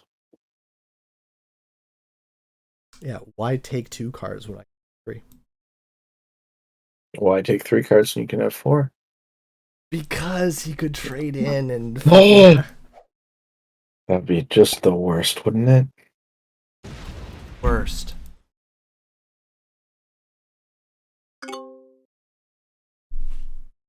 Right? And also I'd like to point out that my multiple attacks that pink and yellow can't see the same borders as me, so they both don't know who I attacked. Now they do, if they're paying attention.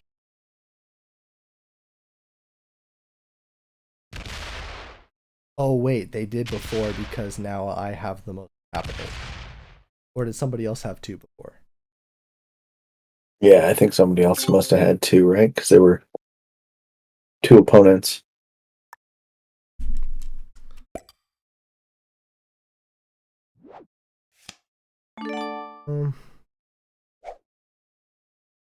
S? Mark? The turn. Yeah, okay. I mean, you already hit most of the troops. I take it. Or do I? No, I do, right? Because like I already have infinite cards, right? I don't need to farm the boss.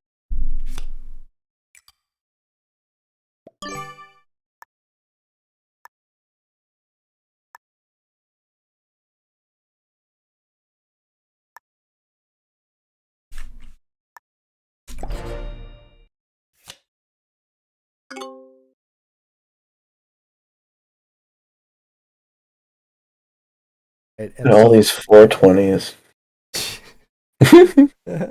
I should have fixed this one.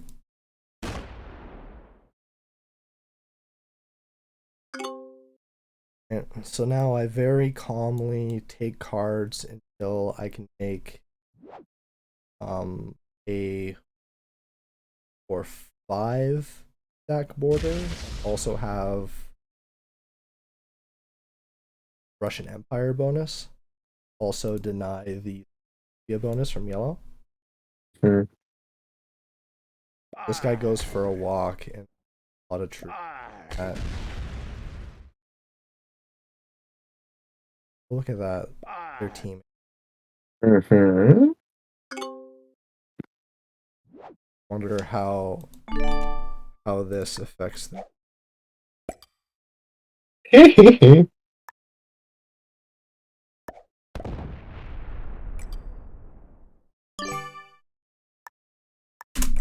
There's so many more troops. What are you gonna do?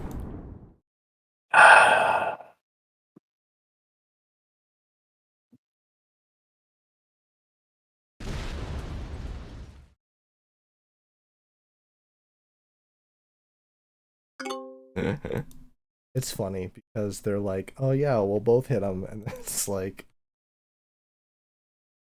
okay, well, I have like they both know that they can't hit me enough that the other guy can take second, right? So they can't actually commit enough to where they can deal damage 5, right?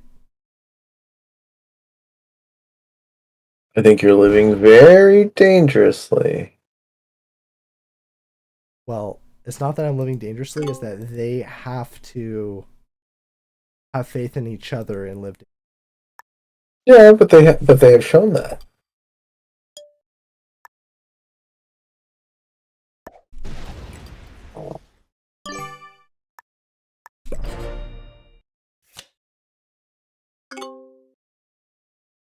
Well, I'm pretty sure that Pink's cap is in Venice, and I know that Yellow's cap is in Prussia.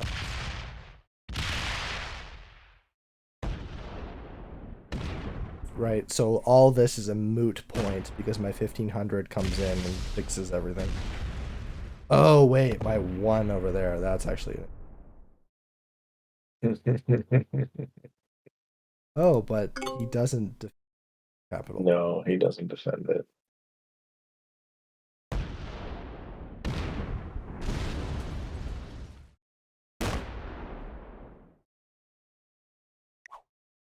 Yeah, having opponents that effectively is definitely foreign. Yeah, well, they're probably talking to each other.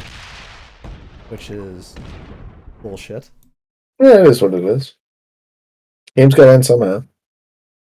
Like Batman. Well, I don't know. So I guess there's three ways these cap games end, right? There's bought out suicides and people collaborating. I missed the third way.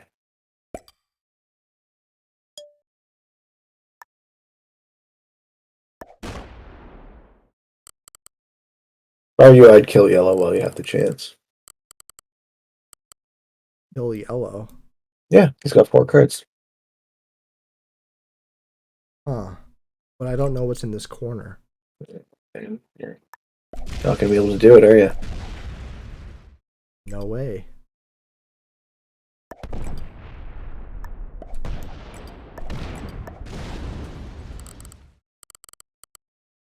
Oh, I'm going the wrong way. Fuck.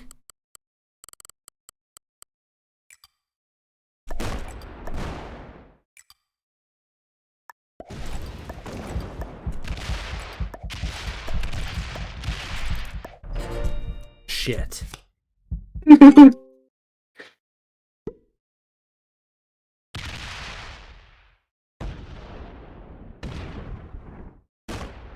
So few times.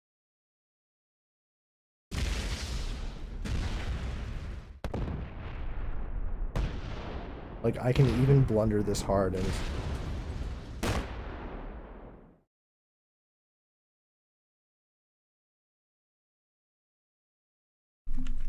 Bop, bop, bop, bop.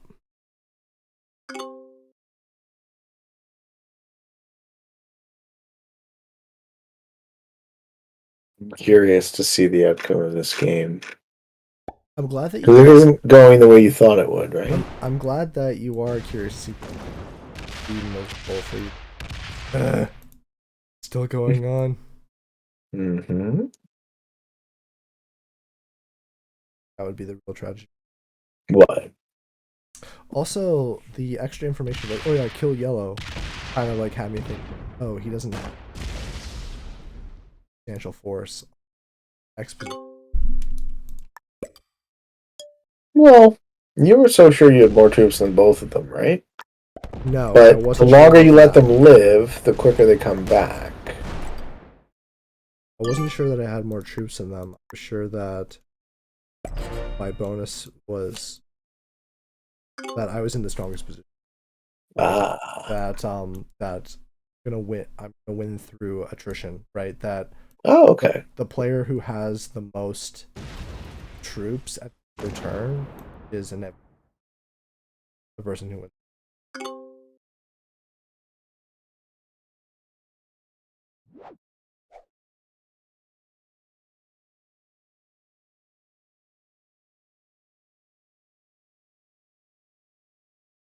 Right, and I also control the best corner. You think that's the best corner? Yeah, the Why? I guess the +9, right? 5, 6, 7. Yeah, it's the best corner.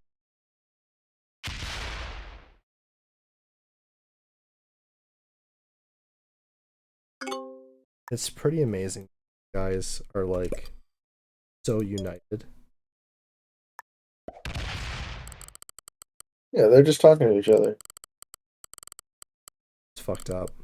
Yeah. If that's true, I'm ready to go because that's bullshit. Like, I mean, I can't know for a fact that it's true. but if that's the way that you want to win the baby game, feel smart baby game, then all the power to you. Well, they very effectively card block me, so it's entirely possible. Dude, I need the Pete roll. Yeah. Just unlock that mess.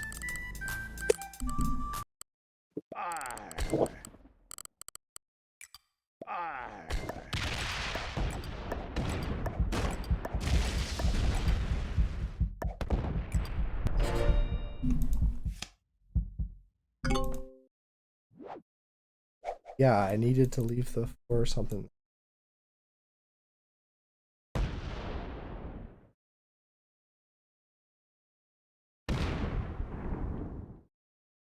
I mean, if they're like, I don't really want to commit to winning 2v1, Right. right? Like, Because you can't. why do I invest hoping that their alliance doesn't hold till I'm dead? Mhm. It's complete nonsense. Yeah. Well, you won't have to invest much time because it looks like it worked.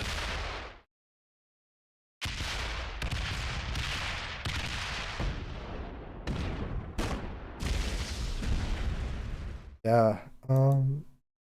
Like to play the game. I'm down to Sudoku, Sure. What do you want to play? whatever you like. You can start recording if you want. No. This works better as a single show, I think. We've gotten. I think we've gotten a great show like already. I'm happy to play one more before I have to go to bed. But Yeah, it's like it could also serve as like I could post this show and then you post the other show. It's cool. Want to see the rest of it, sort of thing, right? no, at this point the shirts are off. Very much so. Yeah, I'm just here for the conversation, and very grateful that you managed to keep it. I'm gonna be right back. Just gotta use the washroom. All right.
Got him, Wes.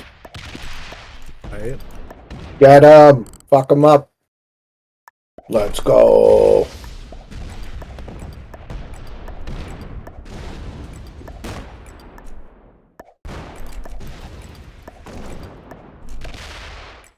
Imagine you get this.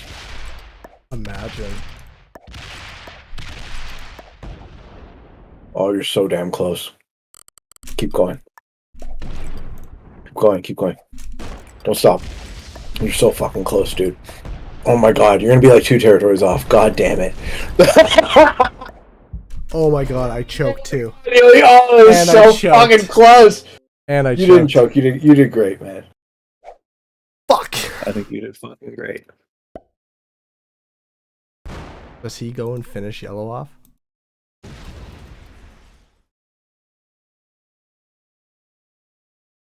So, with perfect information, did I have a moment where I could just like sweep him? What do you mean? Like, oh yeah, okay, so they car blocked me. So I slammed only into Arco. And then John hit Arco, so they were down to, maybe a trade worth of cards between the two of them. But I didn't tell you that. And then they effectively teamed on you. mm-hmm. Like they teamed on me. Oh man, I had yellow. I just had to be a bit faster. You were literally 3 territories away. Fuck. Yeah. he had Denmark, he had that piece of Sweden, and he had that piece of Iceland, and that was it. You had him. You're slightly not fast enough. Man. Yeah, buddy. No, that was cool though, right? That was Yeah, and that's something that you have that is like makes you a world class player. Speed, right? yeah. It's like yeah, Practice makes I can perfect. like I can understand the theory. It's a feel smart baby, right? But at the end of the day, if I'm not fast enough to execute, it doesn't matter. There's enough skills in this game to keep me interested. Right. Like, there's enough going on between getting to meet people like you, which is the cherry on top, you know? Fine with that. Which is your fucking serendipitous. Well, there's interesting people everywhere. Don't you suppose? There's something interesting in almost anybody. We're done here. Pink is one. Indeed. He has 1,000 something troops, 1,300 troops. Yeah. 264. All right, that's a GG. I have one game. You almost got it, man. You almost fucking got it with that. You were literally 3 territories off. So Yeah, and I wonder if it would have been enough. Then, because like his cap had like 800 on it, right? Like it cost me 1,400 troops or whatever to take it. yeah, yeah, it cost you everything you had. Right. Oh, I think it was very much worth the shot. Let him kill you, and then we'll hopefully get him in the next game. It's all right. I've backed out. I've conceded. I mean, Oh, okay. he's got me. All right. I'll be right back.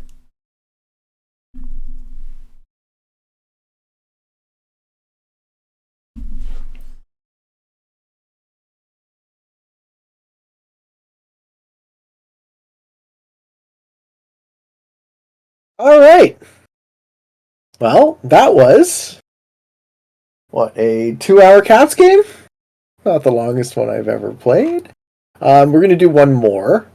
So I'm going to host. I guess Wes didn't say anything that he wanted, so I'm going to host whatever the fuck I feel like. And at the moment, I feel like a dino map. So we're going to do fixed on stairs of knowledge and power, which I think is an excellent fixed map, and let's test that theory. So let's get some folks in the game. GG. Play,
all right, we're going to throw some invites to everyone who is online.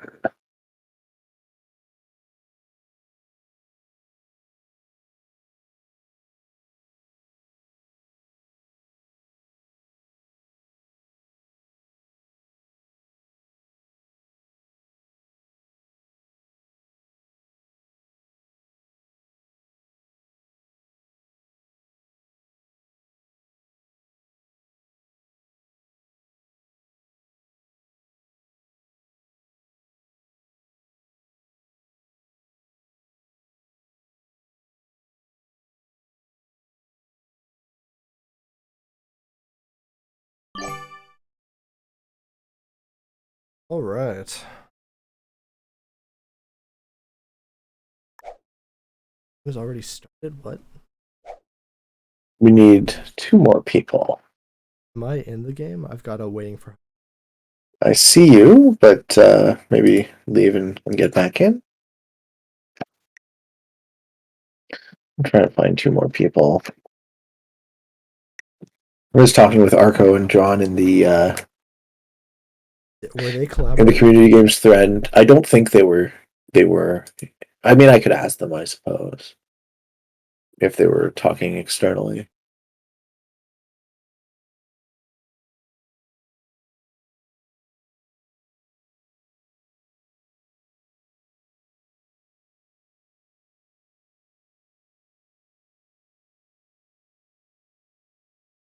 Hey, let's see if Amanda wants to play. I do like. Me too. Very well-rounded. Yeah, She, that's a uh, nice. she, That's a nice thing to say. You guys also have almost matching flags. Fun fact: the flag of Romania and the flag of Chad apparently are almost exactly the same. I really appreciate the next level that she has on me right now. Right. She's an Uber Chad. God, yeah, that's fucking next level. So I set up, and you'll tell me what you think of these settings. I set up a Stairs of Knowledge and Power game for fixed, which I think is a good fixed map. And you'll tell me what. Have you played it? It's one of the new No, Dino maps. Okay, you'll tell me what you think of it. I do love being critical of games. Yeah, Okay, yeah. We'll take a you look. you play any chess? Uh, I will begrudgingly admit that I play horde chess sometimes, just for shits. Well, like I'm about like 1K rated. Okay, is that Right? good? No, not Okay, it's so not that's good by bad. any means. Like if you if you are 2K rated by the time you're 13, you are like on the track to be a world contender, right? Like, but I believe that the real beauty in chess is this sort of like between stage where you understand how the pieces move, but you're not a student of chess, so it doesn't become a chore, Huh. right? And like, That's where I dropped off because right, I don't want to memorize openers. exactly, right. It becomes a memory game. Let's just put. You know what? I'm not even going to put a bot in. Let's just go 5 player. This will be fine. Okay, Ready up, please. thank you. Yes.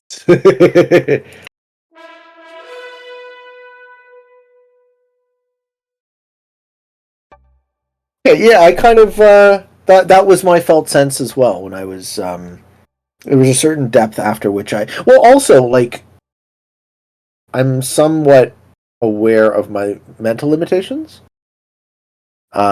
And like my advantages are not, can I process a lot of information quickly and repeatedly? Yeah, I've always been a fan of the level of skill being to take the information as it is, as it comes, and create something out of it, like just raw, right? That is the measure of intelligence, right? But that's super biased because like I'm a lazy person, right? Of course, I would measure intelligence that way. Give it to me one more time.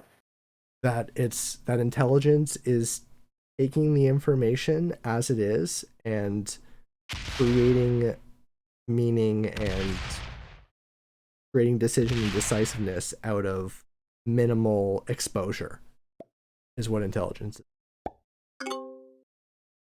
right? Meaning. And I'm biased because I'm a lazy person, right, who doesn't want to commit too heavily, Yeah, you don't want to work too hard. right? So like I'm seeing this board for the very first time and I have to look at the bonuses and calculate my position, figure out how the fuck I win this game, right? Right. Which is really hard, Right? It's because really there's hard. four other people and it's a fairly choky map with a ton of tiny bonuses. Did you just roll a 4v3 and lose nothing? Yes, I did. Well, Well done, sir. Thank you, thank you, thank you. That I think that was the best move, considering I played third on a map I've never seen before, and spent the majority of the time looking at the bonuses. Gotta go for something. Right?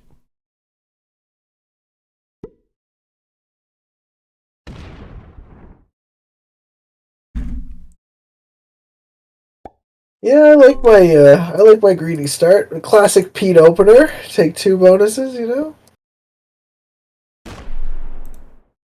Looking at the OBS, my head looks fucking. Well, I don't know how you want to do it, but if you'll send me the file, I can. I usually listen to the whole show the whole way through. Epic. For these, right? For the podcast, because it's like. It's funny, man. I used to listen to podcasts all the time, and now I find I listen to my own a lot because I've just got to make sure it's of sufficient quality, right? Mm-hmm.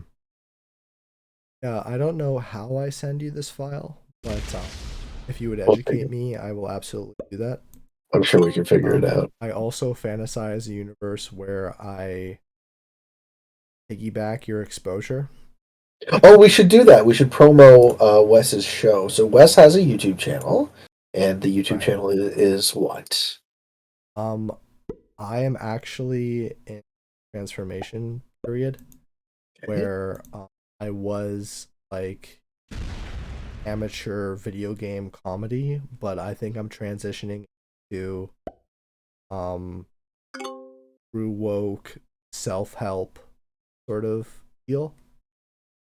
And True woke self-help. Yeah. What does that mean? It means that my goal is to the troop here, anything else here, card.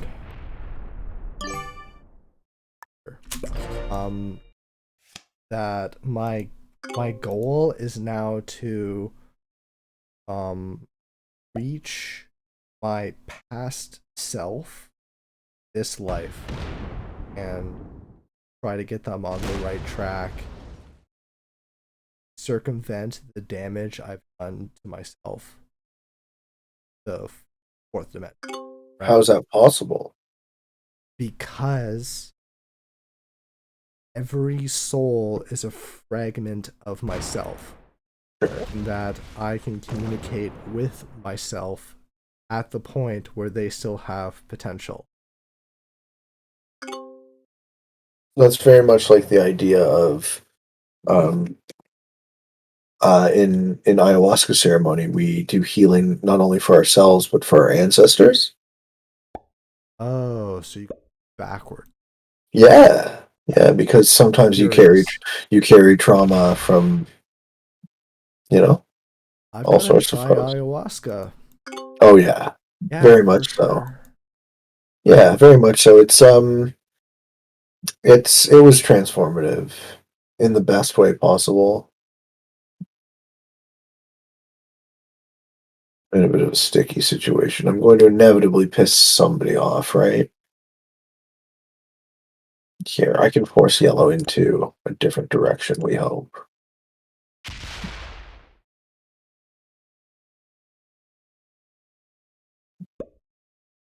Curious.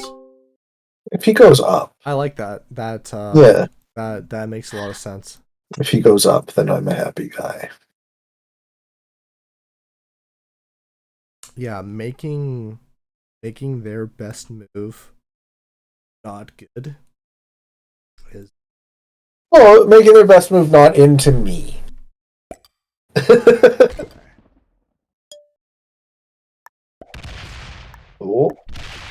Oh! There's a little punchy punch there. Doesn't look good for John. What do you think of that? I liked it. Is purple really gonna fuck with me, right? No. So, critical about this map. Yes, what do you think? Okay, so this is all like pretty drunk first impressions. First, right? Caveat. We've had a couple of adult. Yeah. I love the displacement of the bonuses. Yes. That there are multiple borders. I especially love this triple right at the top, residential nonfiction, the council, Yeah. being multiple breaking borders like thing, but it's also a 2 border plus 369. That's really fucking cool. Right? Like if you have them all, it's 2 border. Yeah. That's very intriguing. So I think most of these Dino maps are good fixed maps and not as good prog Okay. because they're flatter, right? You see, all these bonuses are mostly equal, right? But there's no place to hide. Oh shit! Well, that didn't go like I expected at all. Right, yeah, like straight away it looks like lava pumps right in the center, and any of these like courtyard wild book lost books, like these sort of central in the center of these central positions, like that they're sort of like hidden, quote unquote, for like the progressive philosophy. But yeah, they are few and far between.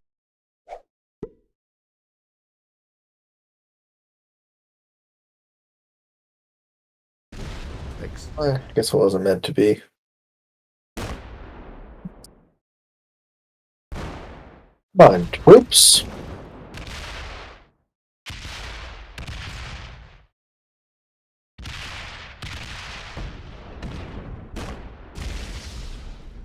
Ah, that sounds the right kind of message.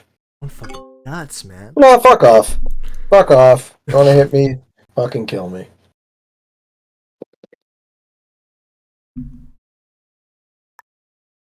Both had to have the clutch 10 set on 3 though to pull that bullshit.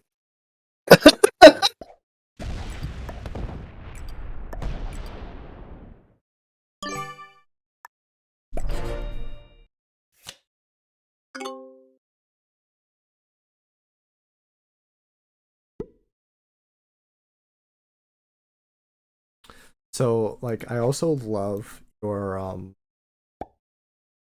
like play the player, not the game sort of strategy. Okay. Because like I know Storm to be a like, yeah, she's like well rounded, but she's like pretty high agreeableness, right? Okay. So like I know she's not gonna fuck with me top left. Right? There's no Until you fuck with her. right? Yeah, like as long as like we're cool and I don't try to mess Yeah. with her, that like we're Yeah. friends. The whole thing. You hope. I really don't think that she backstabs me first, ever. Yeah, that's fair. That's maybe- fair. maybe I don't Storm know. will not backstab. As a rule. Right? But I can like Oh, he's coming in! He's coming back! You all the 6! Let's do it! Nice! Nicely done, Arco. Fucking well done, buddy. Yeah! Oh, he gets lucky! He gets lucky! I love it! Amazing. What a guy. He's gonna put his 5 in there too. Watch, he's gonna pull his 5 right in there.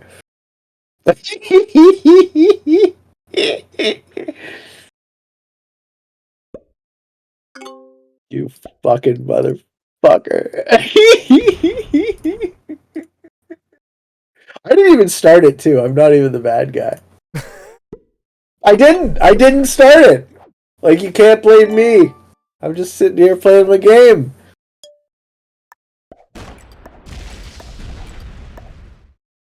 Also, I'd like to draw your attention to the territory that your 4 is on. yeah. Really scary books. Next to scary books.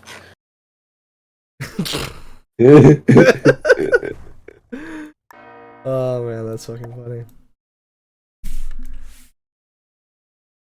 I'm trying to figure out how I connect without pissing anybody off. Running out of time. Why do you need to? Because I want somebody else to take that. Like, I want purple to be able to kill white. Okay. That's my idea.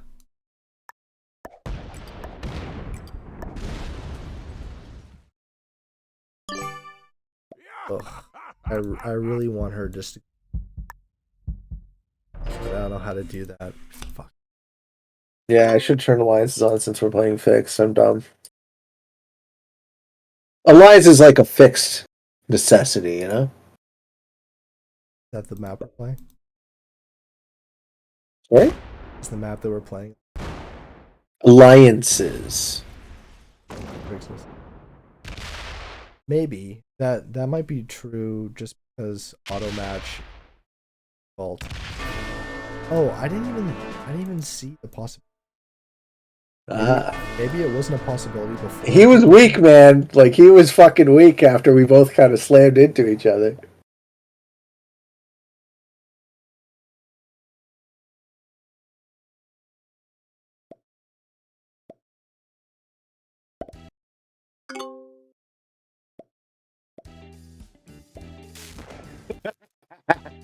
Right? Like, Storm could have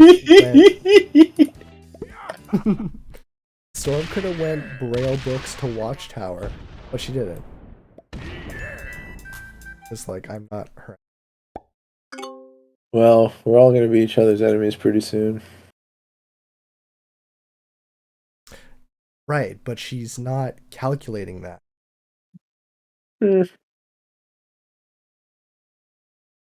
I should just kill King John, shouldn't I? Take his 5 cards.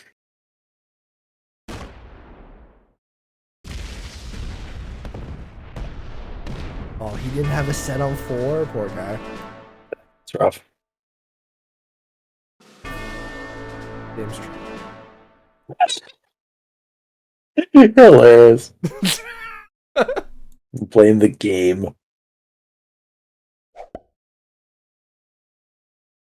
Alright, so this went quickly, which is one of my definitions for a good fixed map, right? Yeah. I think you win handily now. Why? Because I kill pain. Because you just have so many more troops, right?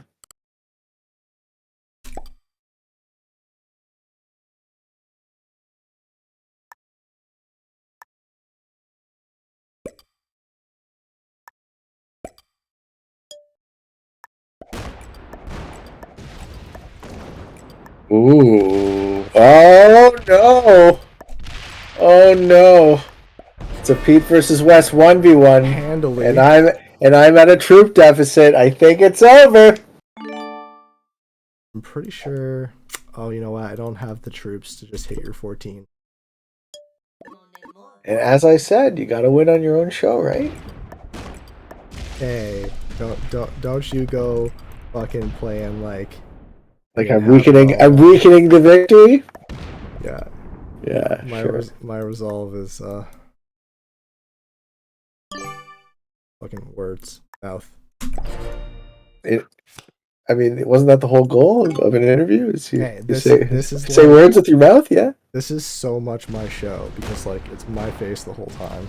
Yeah, you also possess the only copy of the show, so you hold all the power. Well, at least I can break your bonuses. That feels good. So what is it, 31-28? It's actually relatively even. I think you still beat me because of cards and having slightly more troops. Aw. Does that mean the game's trash? What are you talking about? I think the game is great. I think this is a good fix map, man. This is...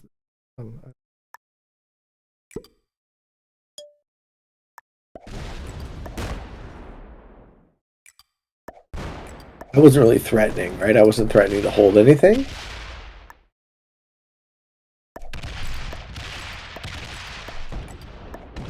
And it's 40-15. Clock is ticking for the old Bateman. Oh, that's not connected to anything. I really thought that I could swing this top 3 somewhere that mattered.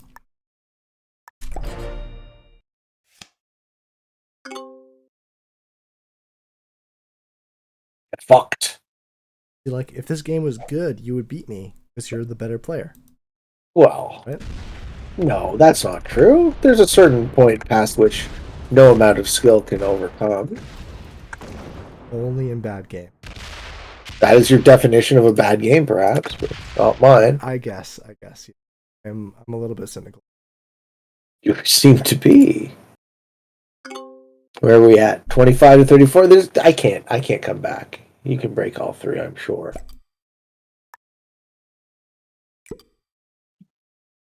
Yeah. Did I fuck it up? You left yourself with two less than 100% rolls, but I think you still get it. Oh, that was bad. That was a mistake. Need to go the other way. Now who's the baby game? I am the baby game.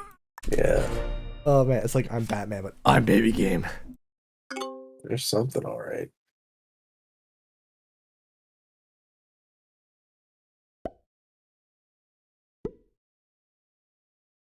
Let me give you some problems. How do you feel about problems? I'm guessing you don't enjoy them, right? Oh, I wish I had that other bonus. That would have really helped if I had that other bonus. Less than ideal.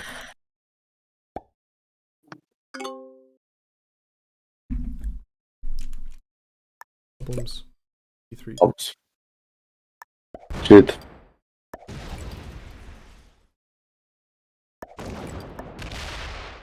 Damn it, you could have left me with a bonus. Uh-oh. That's not good. You got scary books and really scary books, bro. I don't know what I'm going to do about this. It's bad. It's bad news. Bad news. Baseball. Yes.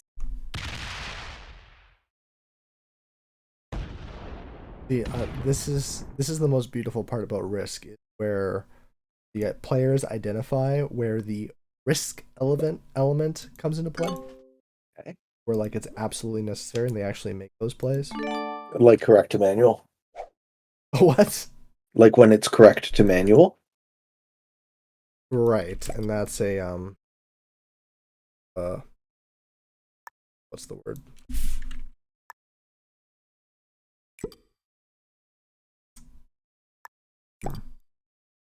One of the things I try to add for the show, so trying to show people like if your odds on balance splits are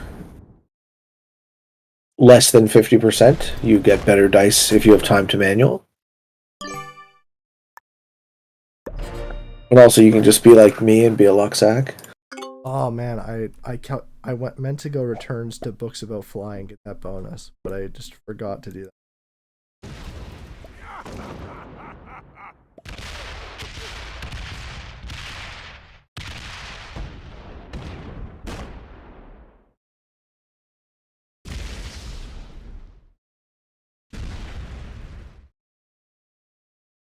Yeah, see, I would never roll a 2-on-1 situation. It's like I think if you finish a bonus, it's worth it. Right. Finish a bonus or break a bonus.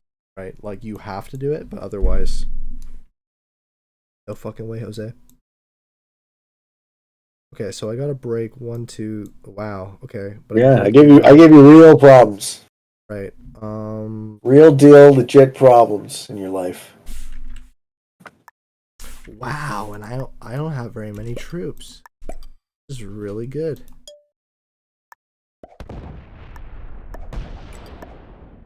Wow, I can't get that one. Well played. Thanks, buddy. Or can I? Yo, fucking easy game, easy life. Nope. Oh no! Oh my god, you're actually gonna beat me now. Oh no! You're a fucking greased up deaf guy. Hilarious. Oh no! Oh man, I should have rolled that 2-on-1. Talking about that. Yes, sir. Not looking good.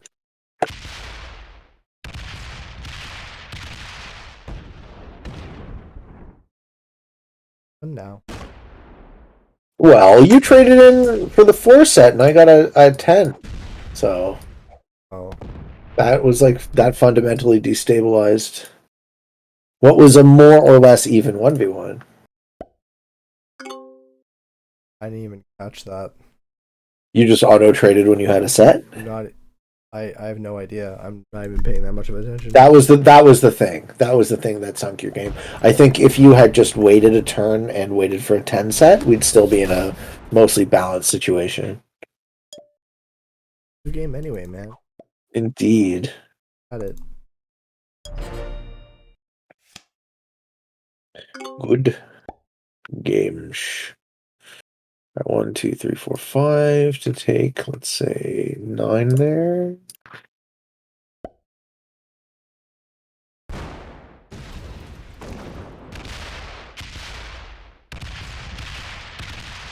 Oh, you got cards? You got good cards. There's still a chance. I don't. No? You have a set? No, I've got 2 pair. I have 2 pair. Well, at least you can't say I threw for your show, so GG, my friend.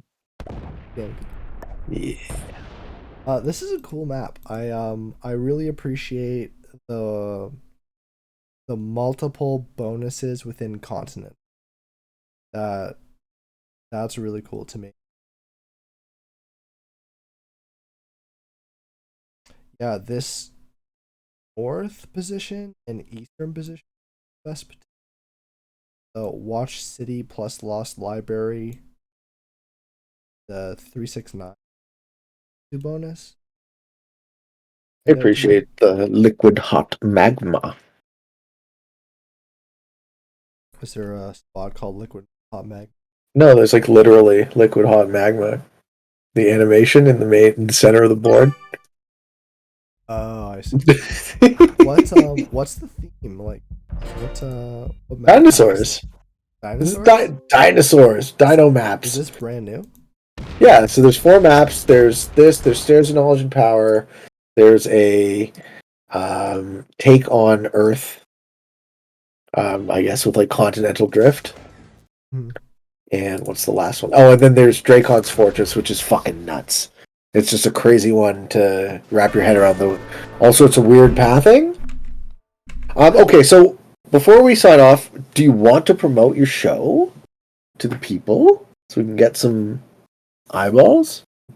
Well, there's nothing really to watch at this moment. Okay. But I am the alias on YouTube, and we will throw some links in the show notes. And I'm trying to change the world, and the Easy Alias YouTube is going to change substantially overnight. Any day now. I've really woken up to my purpose in this life, and to hit a level of productivity that I've never seen before. Excellent. I'm happy to hear it. Thank you for doing the show. Thank you for saving the show. And I'm looking forward to what is to come from you, Wes. So, thank you. Have a great night. If you are interested in getting better at the game of Risk, I invite you to subscribe to my channel. Come along the ride with me. I have a daily release on YouTube. I do Fixed Friday every Friday. I do the Waiting on Your Best Behavior podcast, and I stream on Twitch as often as I can. And until next time, for all of you on the path to world domination, good games and good luck.